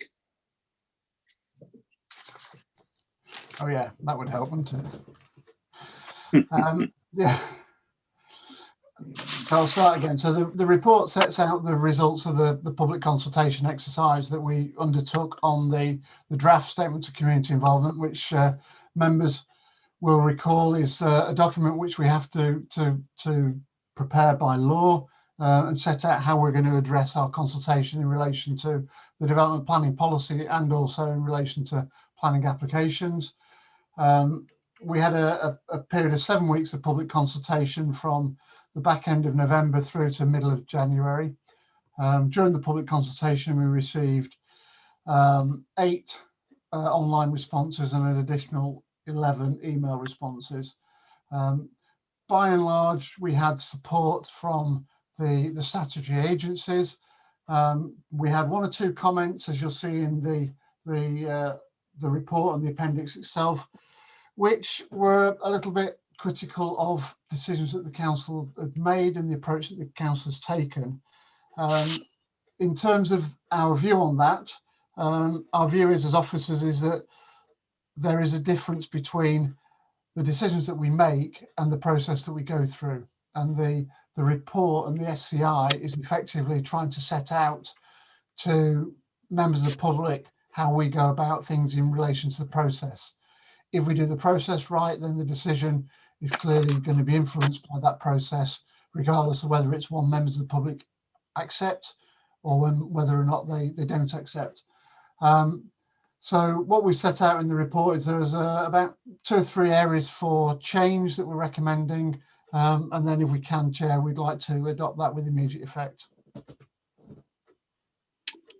Okay, Councillor Hobson. Hi, Chair. I don't know if there are questions. I'm happy to move it. I have a comment as well, but no questions. Thank you. I've no other questions showing on the screen. Anybody else wants to ask a question of Mike on that one? No. Well, we need somebody to second in that case. I'll second it, Councillor Bull. Thank you.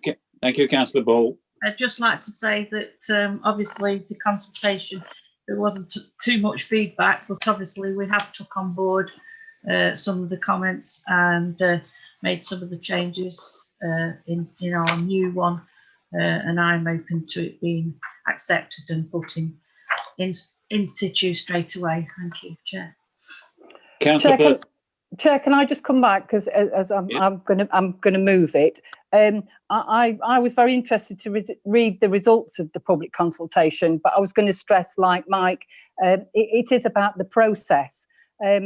Hopefully, the community and marketing strategy will support and enhance the activities of the district council through effective communications as we move forward. But I fully support this. Thank you. Councillor Burfoot. Thank you, Chair. Yes, I support this document, but I just wanted to comment on some of the responses from the public. Residents are obviously, and I think that it needs to be noted, really, residents are obviously very sceptical and cynical about the planning process on this council in many respects, and we do see it quite often with several dubious decisions in the Matlock and Halledale area in particular in recent years. People simply do not believe that all applicants are treated equally and are convinced that their views are generally ignored. And that's what some of them said. And I get emails regularly from people who make that allegation. And that's, I think, evidenced by the number of what I would describe as poor developments in the central area of this district. And that's what people are very annoyed about, I think, when they see that their views are ignored, and then the developments go ahead and they see the consequences, which they're not very happy about. And I think Matlock councillors often find that some affected residents have not been consulted. So I think there's some inconsistency in terms of consultation. Sometimes I see that too many neighbouring residents have been, that probably aren't affected, have been consulted. And then others that are very close to the development, but probably up above it or below it, are not consulted on a neighbouring street. So that's where I think rather than just using a Google map or something, I think officers need to consider that when they look at sites and deliver notification letters to those who are definitely directly affected. Thank you. Mike, do you want to come back on that at all? No, Chair. Okay. Councillor Hughes. Thank you, Chair. Yeah. Thank you. I'd like to echo Councillor Burfoot's comments and add one more. On one of the consultations, I can't remember which now, I suggested that the council should, the planners should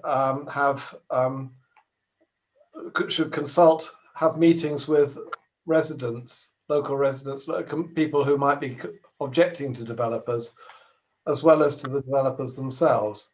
I know that would add to the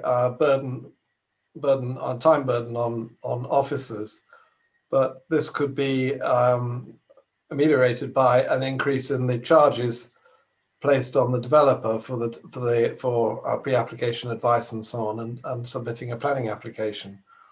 Because I think a lot of the time, while objectors may put in written objections, they don't feel that their objections have been taken seriously, and this meeting with them and listening to their concerns, and also listening to what they have to say factually about particular sites, where perhaps they know about the water runoff from the site, they know about the changes in the wetness of the site from summer to winter, and can inform the planners who may not be so closely involved in those particular sites. So I would like to ask planners if they can meet with the objectors to developers as well, to developments, as well as developers themselves.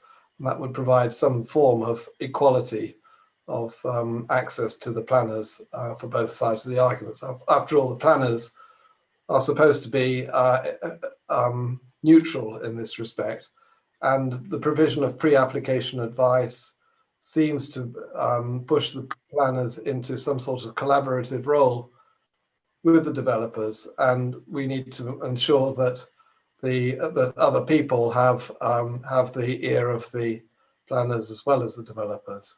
Thank you very much. Anything to add to that, Mike?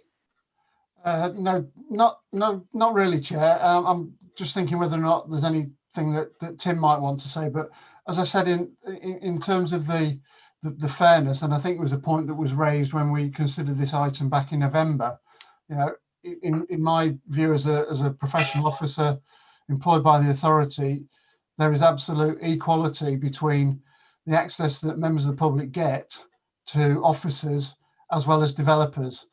John, myself, Tim, we're all at the end of a telephone, all at the end of an email, and we will answer those questions and queries that people may have. What we find is that, you know, at the end of the day, the authority has to make some difficult decisions, and it will be the difficult decisions that members of the public do not like us making. And that's where some of this sort of skepticism about whether they've been listened to or not comes from. And in my view, as an officer, having dealt with it at the authority now for over 20 years, you know, we do pay very careful attention. We list representations meticulously, both in terms of planning applications and in terms of policy development. So there's a very clear audit trail for the response that members of the public get. Unfortunately, when they don't like the decisions we make, they feel that they've not been listened to, where in actual fact that's the opposite case. Can I just come back on that? I'm sure, Mike, you're correct that when people when the decision goes against what personal views, they feel they're not being listened to. But I think there's a more general problem, and I think there are cases where the neighbours to particular sites and the rest of the local community are quite correct in what they're saying, and I think the planners need really to have a closer involvement with the potential objectors, with the neighbours, with the community associated with individual developments. It's not the smaller ones; it tends to be the larger ones that this is a problem with, where the developers seem to have a better access to the planners than the local neighbourhood. And there is one example where it's been almost impossible for one neighbourhood group to meet with the planners, whereas clearly the planners are meeting with the developers quite regularly. So I do believe that this is an important point, one that we should consider in some detail and try and address. Thank you.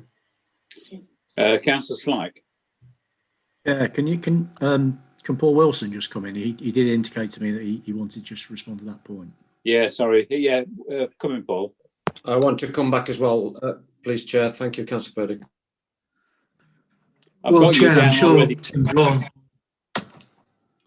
I'm sure Tim Braun may have something to say on comments that have just been made by some members, given that he's the director of the service. But as Chief Executive, some of the comments that have just been made really concern me, because the council sets its policies, it's got a local plan, the council operates the planning committee, which all major developments tend to be determined by. So I think it's grossly unfair and inappropriate to seek to criticise the planning officers in the way that some of the comments could clearly be interpreted. Now, the role of the planning authority is to determine the planning application. It's not the role of the planning officers to seek to mediate between objectors and developers. That's not our role. We have a duty to determine the planning application, and that will necessitate discussions with developers. And clearly part of the council's policy is to engage with the public through the statutory consultation procedure and take those comments on board. Now, if members don't feel that the operation of the district council's planning department is meeting its statutory obligations, then I want to hear about it. And I'm very happy to have discussions with any members who feels that the planning authority is not fulfilling its statutory role. But I would caution members about some of the comments that have just been made, because that seriously brings the reputation of this authority into question. And I'm sure nobody would want to do that intentionally. Councillor Purdy. Thank you, Chair. We'll have my hand up as soon as Councillor Martin Barefoot came out with his comments. I think you should apologise, Martin. I think it's absolutely disgraceful what you've just come out with. Would you be specific and say which planning applications have been approved as dubious? And the fact that your wife, Councillor Mrs. Barefoot, is on the planning committee, is she responsible for these dubious decisions then? I think it's absolutely disgraceful what you've just come out with. This planning authority is held in high esteem in many quarters, and we've got excellent officers, which you commend from time to time, so you then can't come and stab them in the back. I think it's disgraceful, absolutely disgraceful. As Mr. Wilson just said, you're putting this authority in jeopardy. And as for Councillor Hughes' comments, I'm sorry, Councillor Hughes, that it's not practical. It's quite right what Mike says. There are many that are grieved by their refusal of planning application or what have you. And we can only deal with material considerations. If you read your planning training again, there's a section in there that virtually says that planning committee members shouldn't take notice of lobbying. And that's what we're talking about here. So I'm sorry, Mr. Councillor Barefoot, I think it's disgraceful what you've said. I should apologise to Mr. Wilson. I totally disagree, and I'm not going to withdraw, sorry. Well, do you name the dubious planning applications then that you consider are wrongly approved? Well, Bent Farm, Farley Hill, the development opposite the Whitworth Hospital in Halledale, and Thornbury's. Don't accept. Thank you, Chair. Councillor Slyke. Thank you, Chair. Yes, I agree with both Chief Executive. I think the planning officers are totally independent and neutral. And yeah, sometimes planning applications go differently and people are agree, but generally the planning officers are completely fair, and I have full confidence in myself and all the staff. In regards to the document, I'm very disappointed that there's not been more people coming in with comments, unfortunately. I wonder if we'd be better really going outside to the public with clipboards and asking them questions as they're going into supermarkets. So on. I think we'll get a bigger response then and a more fairer flavour of what really people believe in. I think a lot of people have mentioned the excellent work that the staff have done in the flood situations, and they have done excellent work. And I think you'll get a lot of these comments coming out if you go out to the public. But you mostly people who sent in are very sceptical, and it's disappointing they are, because I believe the officers do a first-class job, and I have fully confidence in them. So, Mike, thank you for this report. It's a good report. Thank you. Councillor Gamble. Hi, I've got a question really. It sort of comes out of this, and it comes on the back of sort of an email I have of someone. And so I thought this was an opportunity to ask this question. Obviously there's people on one side of a planning, and there's a member of the public, and then there's a developer. If they both get a factual report on something, say, I don't know, into a particular issue that affects the site, are they both treated equally, and are they both able to sort of answer each other? They just me not knowing really what the process is. I'm just interested. So if for instance, someone sent in a factual report about something that was happening, would it then just be given to the developer to come up with an answer? And if they did, would then the person who put in the report, would they be given an opportunity to answer that as well? Thank you. Yeah, the scenario that Councillor Gamble paints there is not an unusual scenario. Often we will receive a particular piece of evidence and particular report from the applicant that goes into the public domain. It is capable of being viewed by members of the public. Members of the public can, if they wish to do so, they can employ their own consultants and seek their own advice to counter the comments and contents within a developer's report. And those comments and contents can then be submitted as part of a submission in opposition to a particular planning application. And then clearly, you know, the case officer dealing with it needs to take a view as to what weight to give to either particular party, and then make a view and make a recommendation going forward. So that scenario is not unusual, Councillor Campbell. Councillor Morley. Thank you, Chair. Yeah, I just want to go back to the original suggestion and to make sure I understood it. Are we suggesting that a planning officer goes out for a site meeting with a group of objectors? Was that the suggestion? Could I have an answer? Whoever suggested it. Well, I clearly misunderstood. Councillor Moore, Chair, can I respond? Because I probably do. Yeah, please do. Not necessarily. It would when the planners clearly have to meet with developers to understand development and to get further information about major developments. So it goes without saying that they should do that, and that's quite right that they should be talking to the developers. However, the developers do tend to produce reports that are a little bit one-sided, can I say? And the local residents may employ a consultant. In the one case I'm thinking about, they have employed consultants who produce an alternative view on, for example, water runoff or transportation. And the consequence of this is that the planners need to take into consideration those reports as well, and which they do. And I'm not trying to say that they don't, but again, in terms of understanding the issues, it would be reasonable to expect the planners to consider, to talk with the potential objectors on the basis of their factual reports that they produce, and take so that they have a better understanding of where how those reports were originated and what they mean, what the implications are for the site. So I'm not saying anything. I'm not trying to say impugn the planning officers. They do a very difficult job. They have to have the wisdom of Solomon, and they're obviously going to be problems with people who have objected. But it's this. Can I just, sorry, it was a very simple question. Are you suggesting a site meeting between a planner and the officers? And you are importuning the planning officers as we speak. You're doing it all the time. Could you have a yes or a no answer, please? Through you, Chair, point of order. I think this is irrelevant to the. I think it is. Item. I agree with you, Councillor. I think we should move on from there. Thank I can't see any other speakers.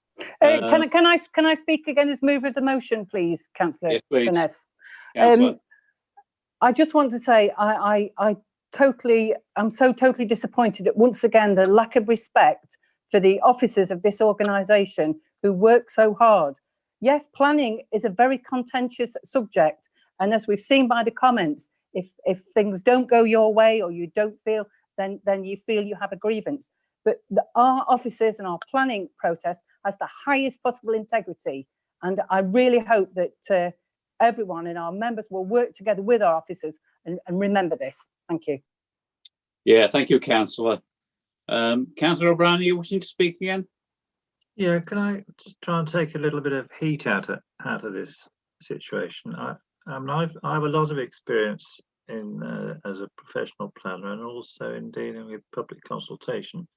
And one of the frustrations that members of the public have is the, how shall I put it, the professional language which is often used by planners when they're communicating with them. And I know, again from personal experience, how easy it is to use planning speak when you're communicating either verbally or in writing with members of the public who are just totally unfamiliar with the language that developers and planning officers use. So I do think that it is helpful from time to time for everyone who communicates with the public to appreciate that they aren't familiar with the terms that the planning committee uses, that the planning officers use. So it's always helpful to try to explain things in, if you like, in plain language, rather than resorting to policy statements that are in the local plan, which tend not to have a great deal of meaning to lay people. And I do think that is often the cause of frustration. Okay, thank you. It has been moved to second as we haven't any more. Oh, Councillor Wayne, do you want to speak again? Fleetingly, please. I think it's important. I know I don't want to go back to what Councillor Morley mentioned, but I take exception personally that they're called objectors, because these are concerned members of the public. They're concerned residents that have got a right. And my view of it is, if a developer has opportunity to speak with a developer, with the council, so should the members of the public. I recently went on a meeting with a member of the planning organisation that I asked for, and also members of the local flood team up into the area of Gritstone. We had a very meaningful conversation and it was very beneficial. And I personally see no issue. It's a bridge building exercise that planners who do a most excellent job could be a little more accessible to that option. I'm aware of one particular case on another development where there was a meeting held at the town hall when we could have those meetings, and Mr. Bradbury and Mr. Braund were there, and the inclusivity of that meeting I thought was very beneficial. So we mustn't dismiss having conversations and meetings with these people. They are useful, and that's all I've got to say. It's about a balanced process. Thank you very much. Thank you. Councillor Ball, just to confirm, you did second this, did you not? I did, Chair, yes. Yeah. Well, it has been moved and seconded. No further speakers. Can we move to the vote, please, Angela? Thank you. Councillor Butler, For. Bull, For. Barefoot, Me, 4. Troggett, For. Furness, 4. Gamble, For. Hobson, For. Hughes, 4. Morley, 4. O'Brien, Or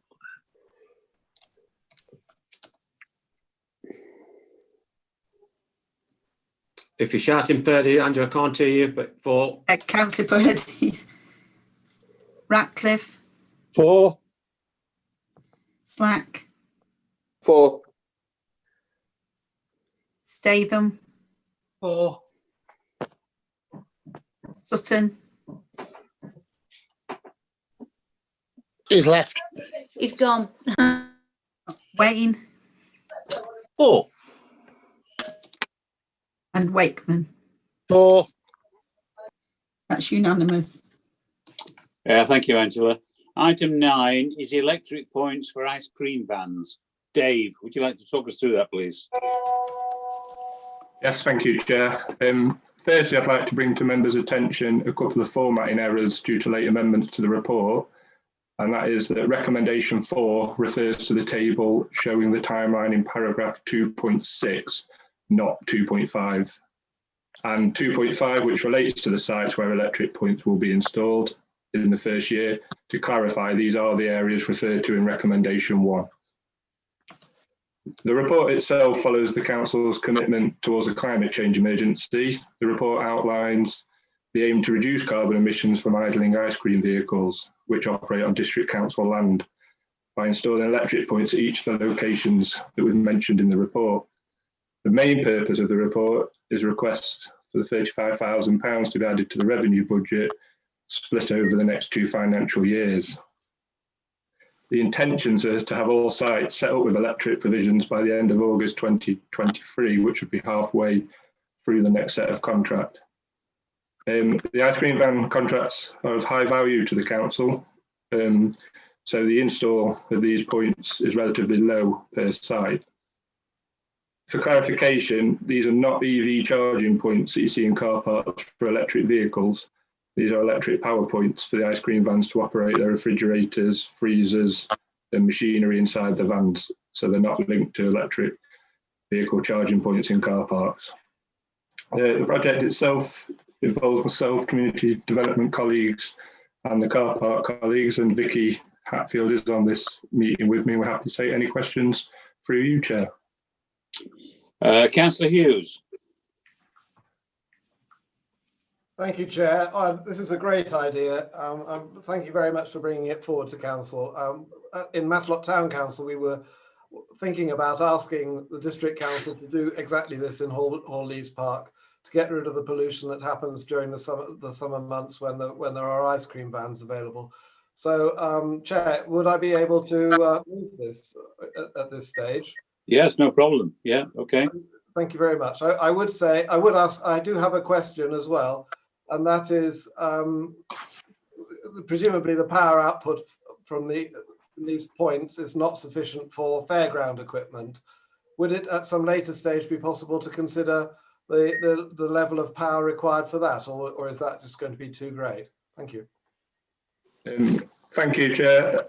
The idea is that the electric points will be used in conjunction with events that operate in the areas that we are installing the points. It wouldn't be able to power all of the fairground rides that may come with a fair, but it'll certainly help and be able to be used with fairground rides in future. Councillor Slyke. Thank you, Chair. Yeah, I'd second this, Chair. I think it's a first class policy. I think for many years I've listened to these listen to the ice cream vans, the engines sticking over, chucking pollution out, children coming for ice creams, and I thought this can't be right, you know. And this is a good, really good, because they'll be able to shut the engines off and use clean electricity. I think it's first class. One of my questions was that we've had part of it answered, that these points won't power to charge cars up or any, but they will be all right for fairground rides, which is still good because it takes pollution away from petrol engines and diesel engines. So, but is it possible to put another plug at the side? Because many of these are on car parks. Is it possible to put a adjacent plug at the side, because it's only electricity to supply to charge cars up? Is it possible in the future to build on this? It will be an electric point that is possible to build on.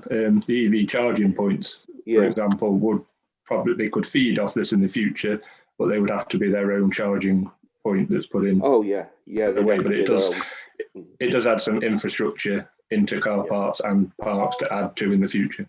Yeah, thank you. Yeah, they'd have to have their own meters, etc. Yeah, thank you very much. Thank you. Councillor O'Brien. Thank you, Chair. Just a couple of technical questions. Will the power rating of the supply be sufficient for vehicles to be able to use their own electric vehicle chargers if they do have electric vans? The first question. Second is, will once the vans have their own have been converted, will they then be prohibited from having an idling engine? And thirdly, I was going to ask, can you actually explain what you mean precisely by environmentally friendly vehicles? What does that actually mean in practice? Can you tell us what that means? Okay, thank you, Chair. I'll try and answer them questions. In form of, if the vehicle itself is an electric vehicle, an electric van, not just to power the electric points inside the vehicle, then the power would be sufficient, but there'd be extra work required for them to be able to do this. But the infrastructure would be there for this to be done at relatively low cost. In order to prohibit idling engines, and yes, that is the long-term plan. The contracts that we plan to put out as part of the tender process is that there is no idling on whilst in position for any reason. So once we get halfway through that contract, the aim would be that there is no idling at all. They can't flick from plugging in or idling if it's not for a long period of time, for example. We'd expect it to be using electricity at all times. And on the third question, I don't know if Tim can come in and assist with that question slightly at all. I guess it's reducing the emissions. The vehicles will still have some environmental issues with them travelling to the position and using the electricity, but it's definitely a big step to reducing carbon emissions. Councillor O'Brien. Those are my questions. I have no further ones. Okay. Councillor Buckler. Yes, I don't have any questions. I would just like to commend the people who came up with this report, which is absolutely fantastic, and will do wonders for air quality in ways other than climate change. So, a truly spectacular report. Thank you very much. Councillor Ratcliffe. Yes, thank you, Chair. I concur and echo the comments of Councillor Buckler. We've spent a good part of this meeting talking about strategic planning and policy formation. Here's a very good, down-to-earth, practical example of what we can do to affect climate change. A couple of questions, Dave, if I may. Can you, first of all, just tell me, it might be a slightly naive question, but how do we record the amount of electricity used at each individual point? And what is the security behind these points to prevent abuse? Okay, thank you, Chair. This setup isn't something that we're not used to sort of operating with. I mean, Matlock Bath Illuminations, for example, operates the entire event off similar systems that are going to be put in place at these points, and we have electricity readings in the main meter that feeds these that would be able to give readings. And again, we've had no issues on a security basis with where they are, which are at low level and they're locked in a cabinet. So the ice cream vendor would be given a key to be able to get in there when they're on site. Okay, good. Councillor Wakeman. Yes, I'd like to second this and thank you for a good report on this. We have had quite a few complaints in Bakewell about the ice cream vans, and this would be excellent. Councillor Wayne. Thanks, Chair. Yeah, it's great that we're going to minimise the impact from these engines in high footfall areas of young children and families. All I'm a bit concerned about, and I think what Councillor Ratcliffe was after, how are we going to regulate how we can get access? You know, could anybody, plug something in, or is it going to be totally reliant on a retailer, an ice cream seller, going to a location, activating the plugging in, and then after it, isolating it? Is that how it's going to work? Thank you.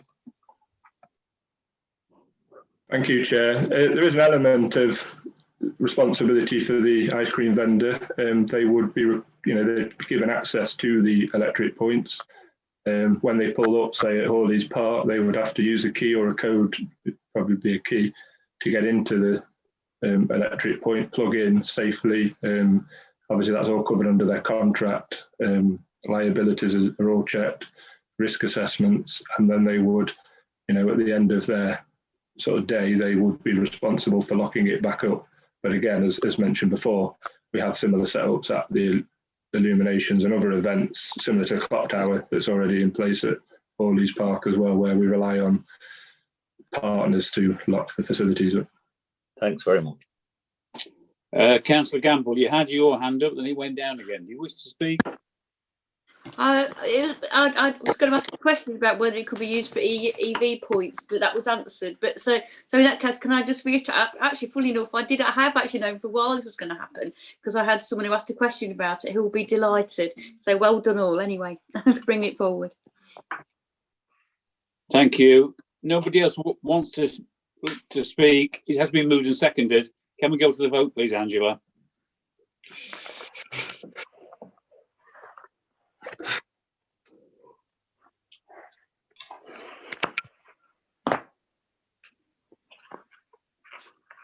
Councillor Buckland.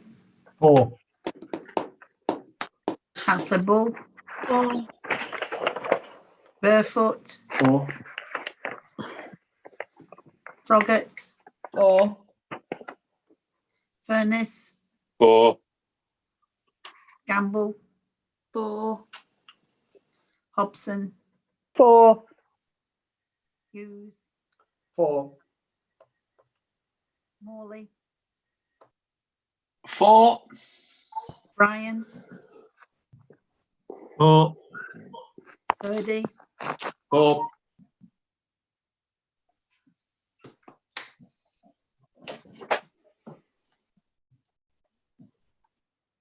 Councillor Ratcliffe. 4. Slack. 4. Statham. 4. Wayne. 4. And Wakeman. 4. That's unanimous, Chair. Thank you. I move that we continue beyond 8:30. Does that have a second? I'll second that, Chair. A show of hands, Angela. All in favour? Are we okay? That's carried, Chair. Thank you. So the last item, item 11, is the Ombudsman report. James, can you talk us through that, please? Chair, I've just had notification that Councillor O'Brien would like to raise a point of order. Councillor O'Brien, what's your point? Thank you, Chair. A point of order here. This report was made public, what was it, 2.5 hours ago. And in doing so, the general public have had no notification of it via any public agenda, etc. Clearly, it's an item of potential wide public interest, but there have been no opportunity whatsoever for its prior consideration by the public, nor for any public participation. And we know that advance notice of a number of days is required for such participation.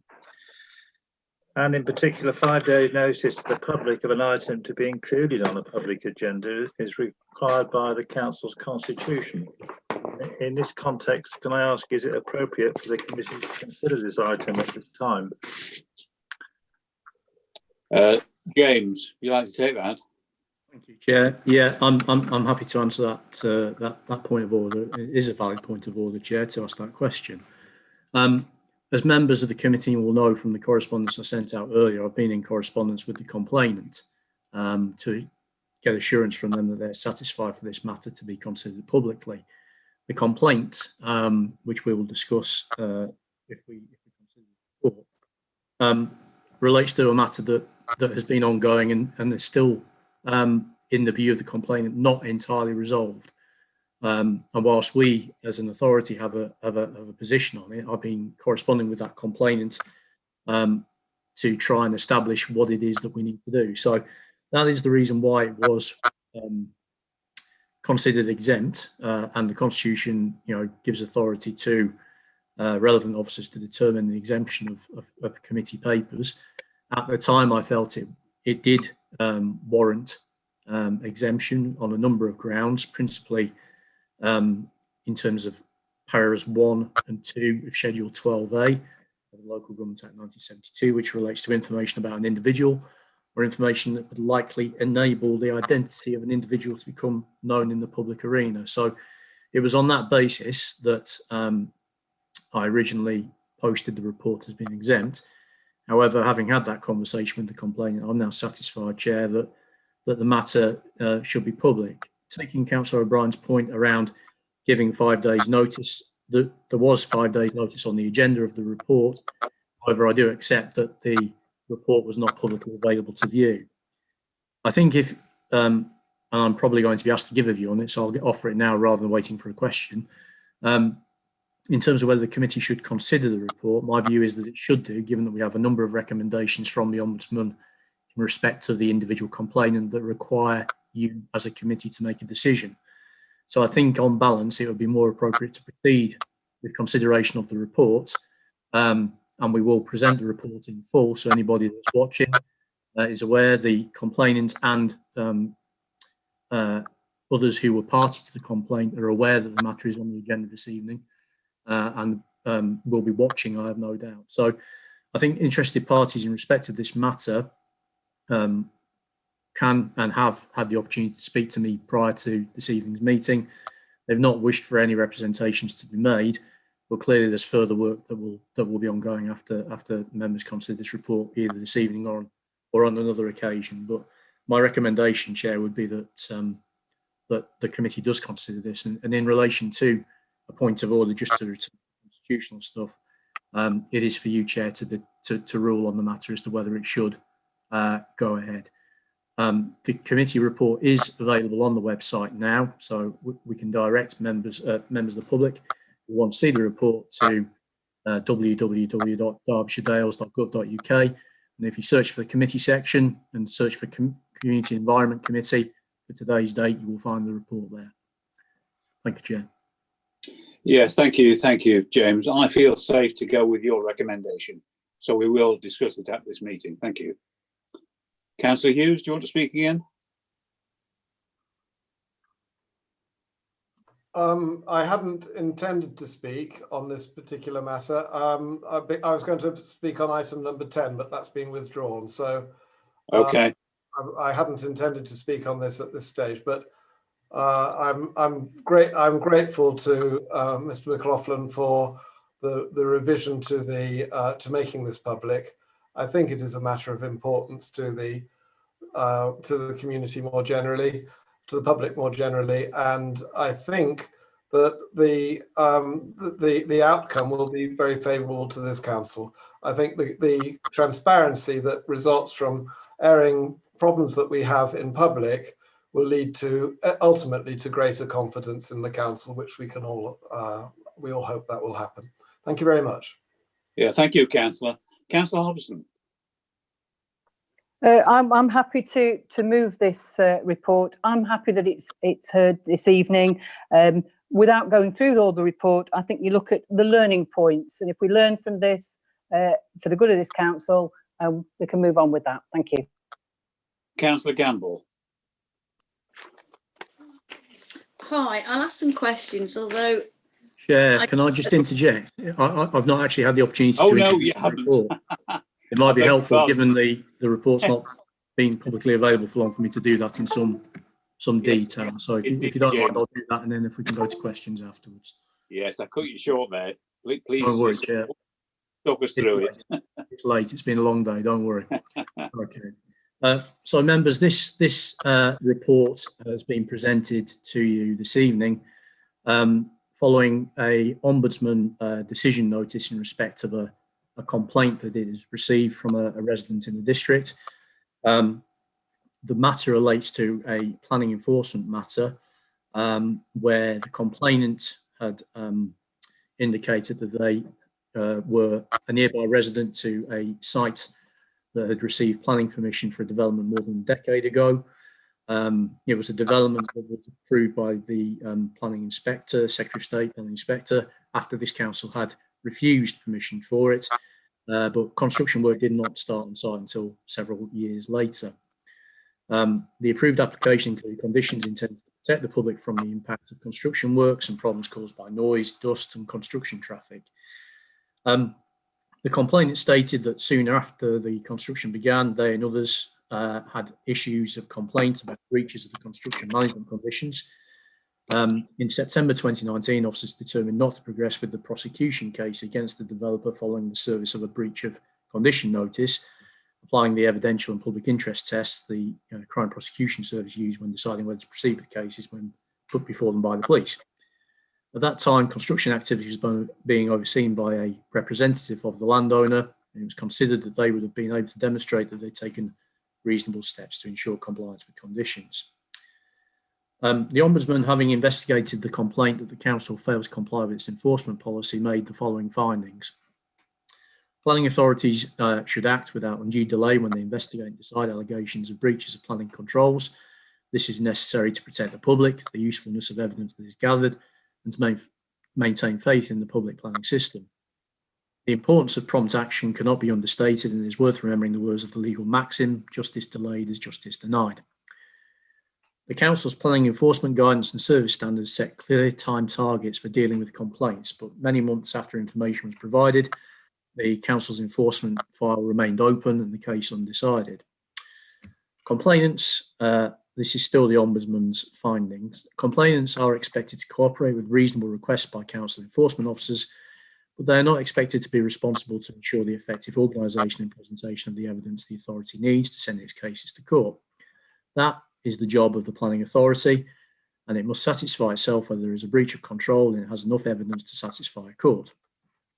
Planning officers can take advice from legal officers and other experts, but ultimately the decision regarding whether and how to act rests with the planning authority.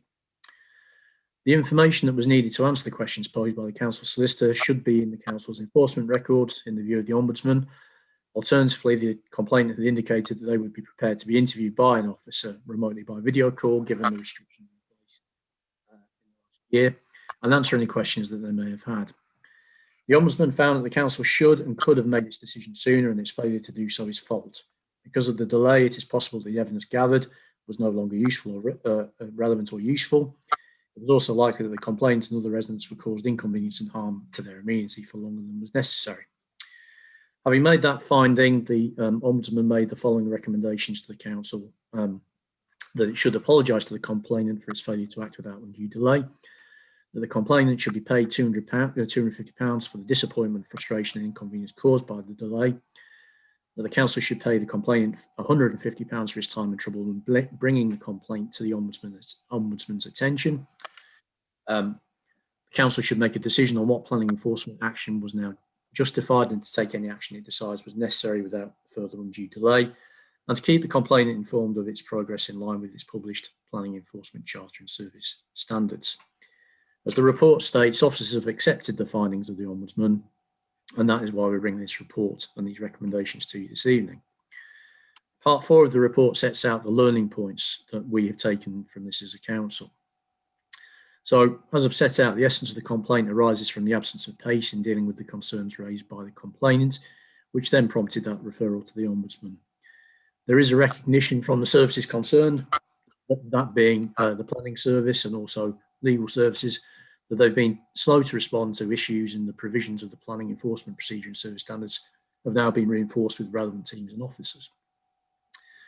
With regard to the specific planning enforcement issue concerned, the council has informed the complainant that officers were able to communicate with the landowner responsible for the development in July of last year, and advised that they must do their utmost to comply with the planning conditions, and the council was considering its options with regard to taking legal action.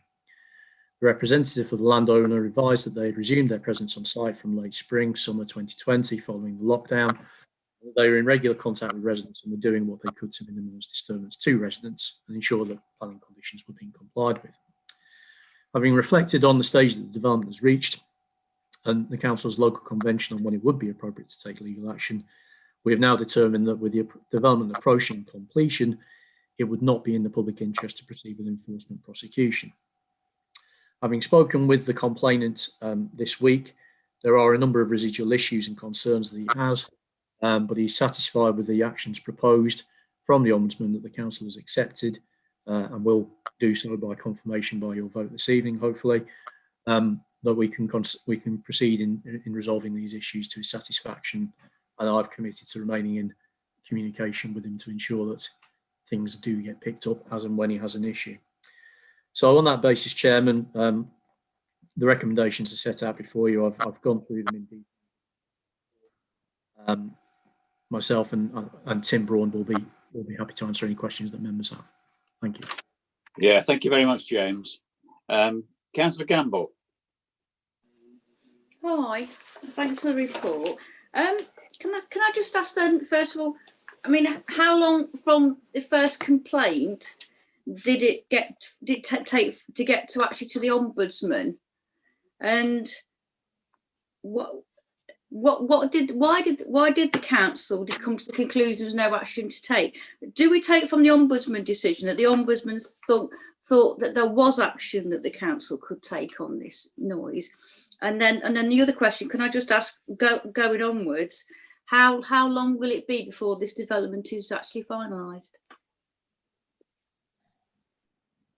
I'll answer the question on the process side. Tim might be able to assist on the development front. In terms of the issues raised by the complainant, they were raised in the spring of 2019 initially, and they went through the council's complaints procedure, and it was following the conclusion of that procedure that it was referred to the ombudsman. So, having exhausted our corporate complaints procedure, the complainant wasn't satisfied and there was no enforcement action being taken. So he exercised his right to go to the ombudsman. In terms of the ombudsman's finding, I think Tim might be able to comment further on that point. And if I've forgotten one of your other questions, Councillor Gamble, do come back to me when Tim's answered this one. I suspect I may have done. Yeah, thank you, Chair. I think Councillor Gamble's other question was about how near to completion the project is, which is very near. Some of the flats are already being marketed. To explain the context of this, there were complaints about breaches of 3 conditions, 2 of which were able to be resolved through negotiation. They related to the provision of a wheel wash on site and to contractors parking on the road, taking up parking spaces. The latter was resolved by an arrangement with a local pub where the pub car park was being used for car parking. The one that wasn't resolved related to deliveries taking place from the road into the site rather than delivery vehicles going into the site itself. As the development is very near completion, those issues are not arising, as far as I'm aware, at the moment. And certainly if they are, they're occurring with such decreased frequency that the complaints are not occurring now. Councillor O'Brien.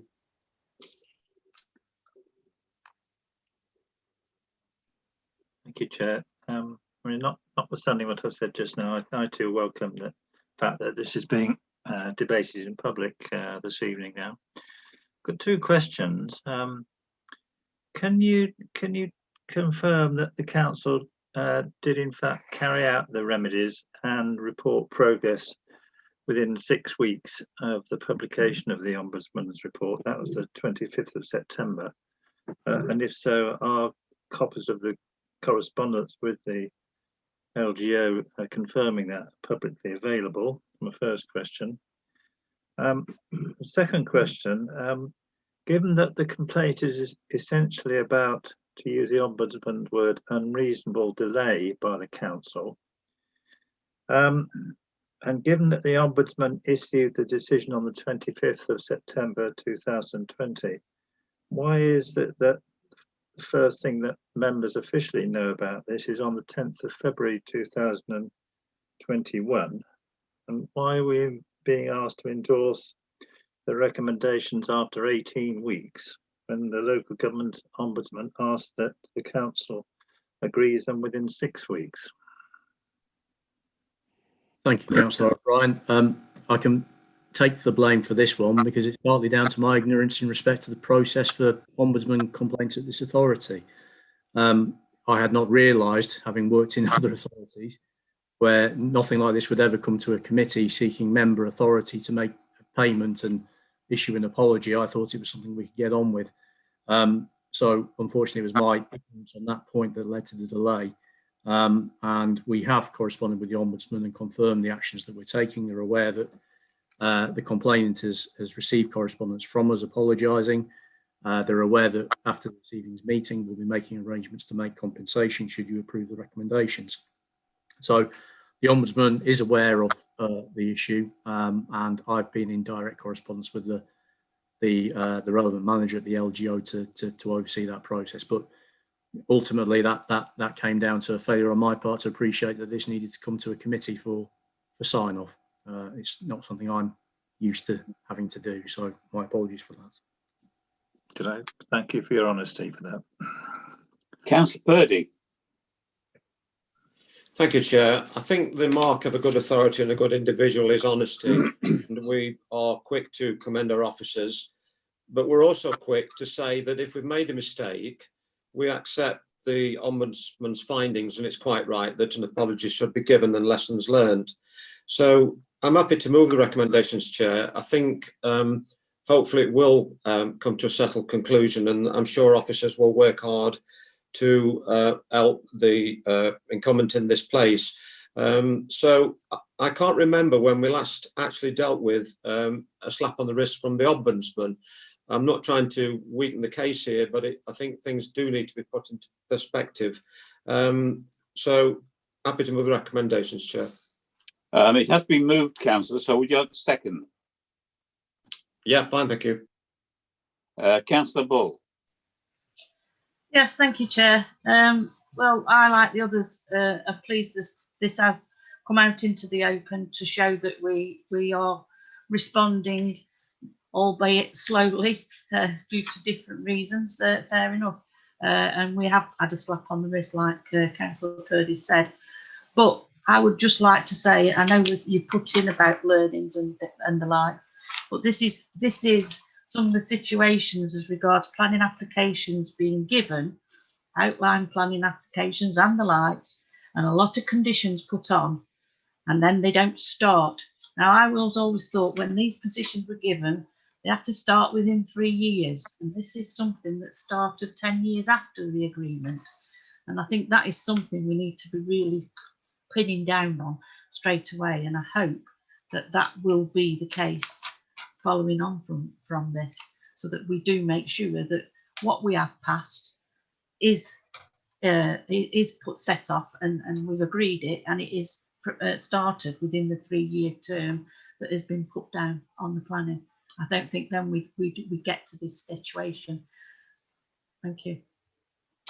Yeah, thank you, councillors. It has been moved and seconded. Chair, as I moved it, could I just make one comment, please, before we go to the vote? James, I'd like to thank you for your comment and your honesty this evening. What I will say is that although you are new to this authority, you are under an awful lot of pressure. I know you get constant emails and telephone calls from various members that take an awful lot of your time. And I hope that members will take on board the email that Paul Wilson has sent this week to say that we are now coming up to an election, and please, just to give our officers just some space and time to answer any of your questions. Do not expect them to answer the phone straight away or reply to complicated emails on the same morning. Please just give them some space. Thank you. Yeah, thank you, Councillor Hobson. Can we move to the vote now, please, Angela?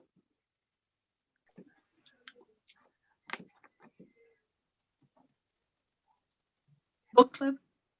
4. Bull. 4.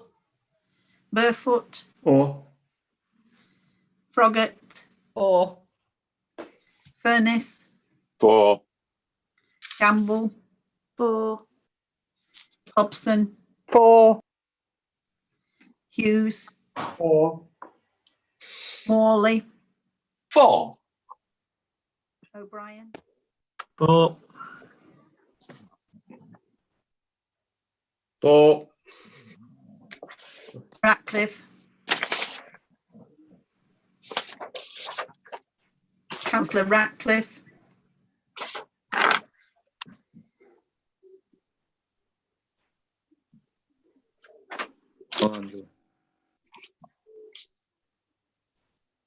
Councillor Slack. 4. Datham. 4. Wayne. 4. And Wakeman. 4. That's unanimous, Chair. Yeah, thank you, Angela. And thank you, councillors, and to all those who have viewed it, thank you for viewing us. Please come again next time. Bye, everybody. Thank you. Bye. Bye. Bye. Thank you, Chair. Bye. Bye. Thank you. Right.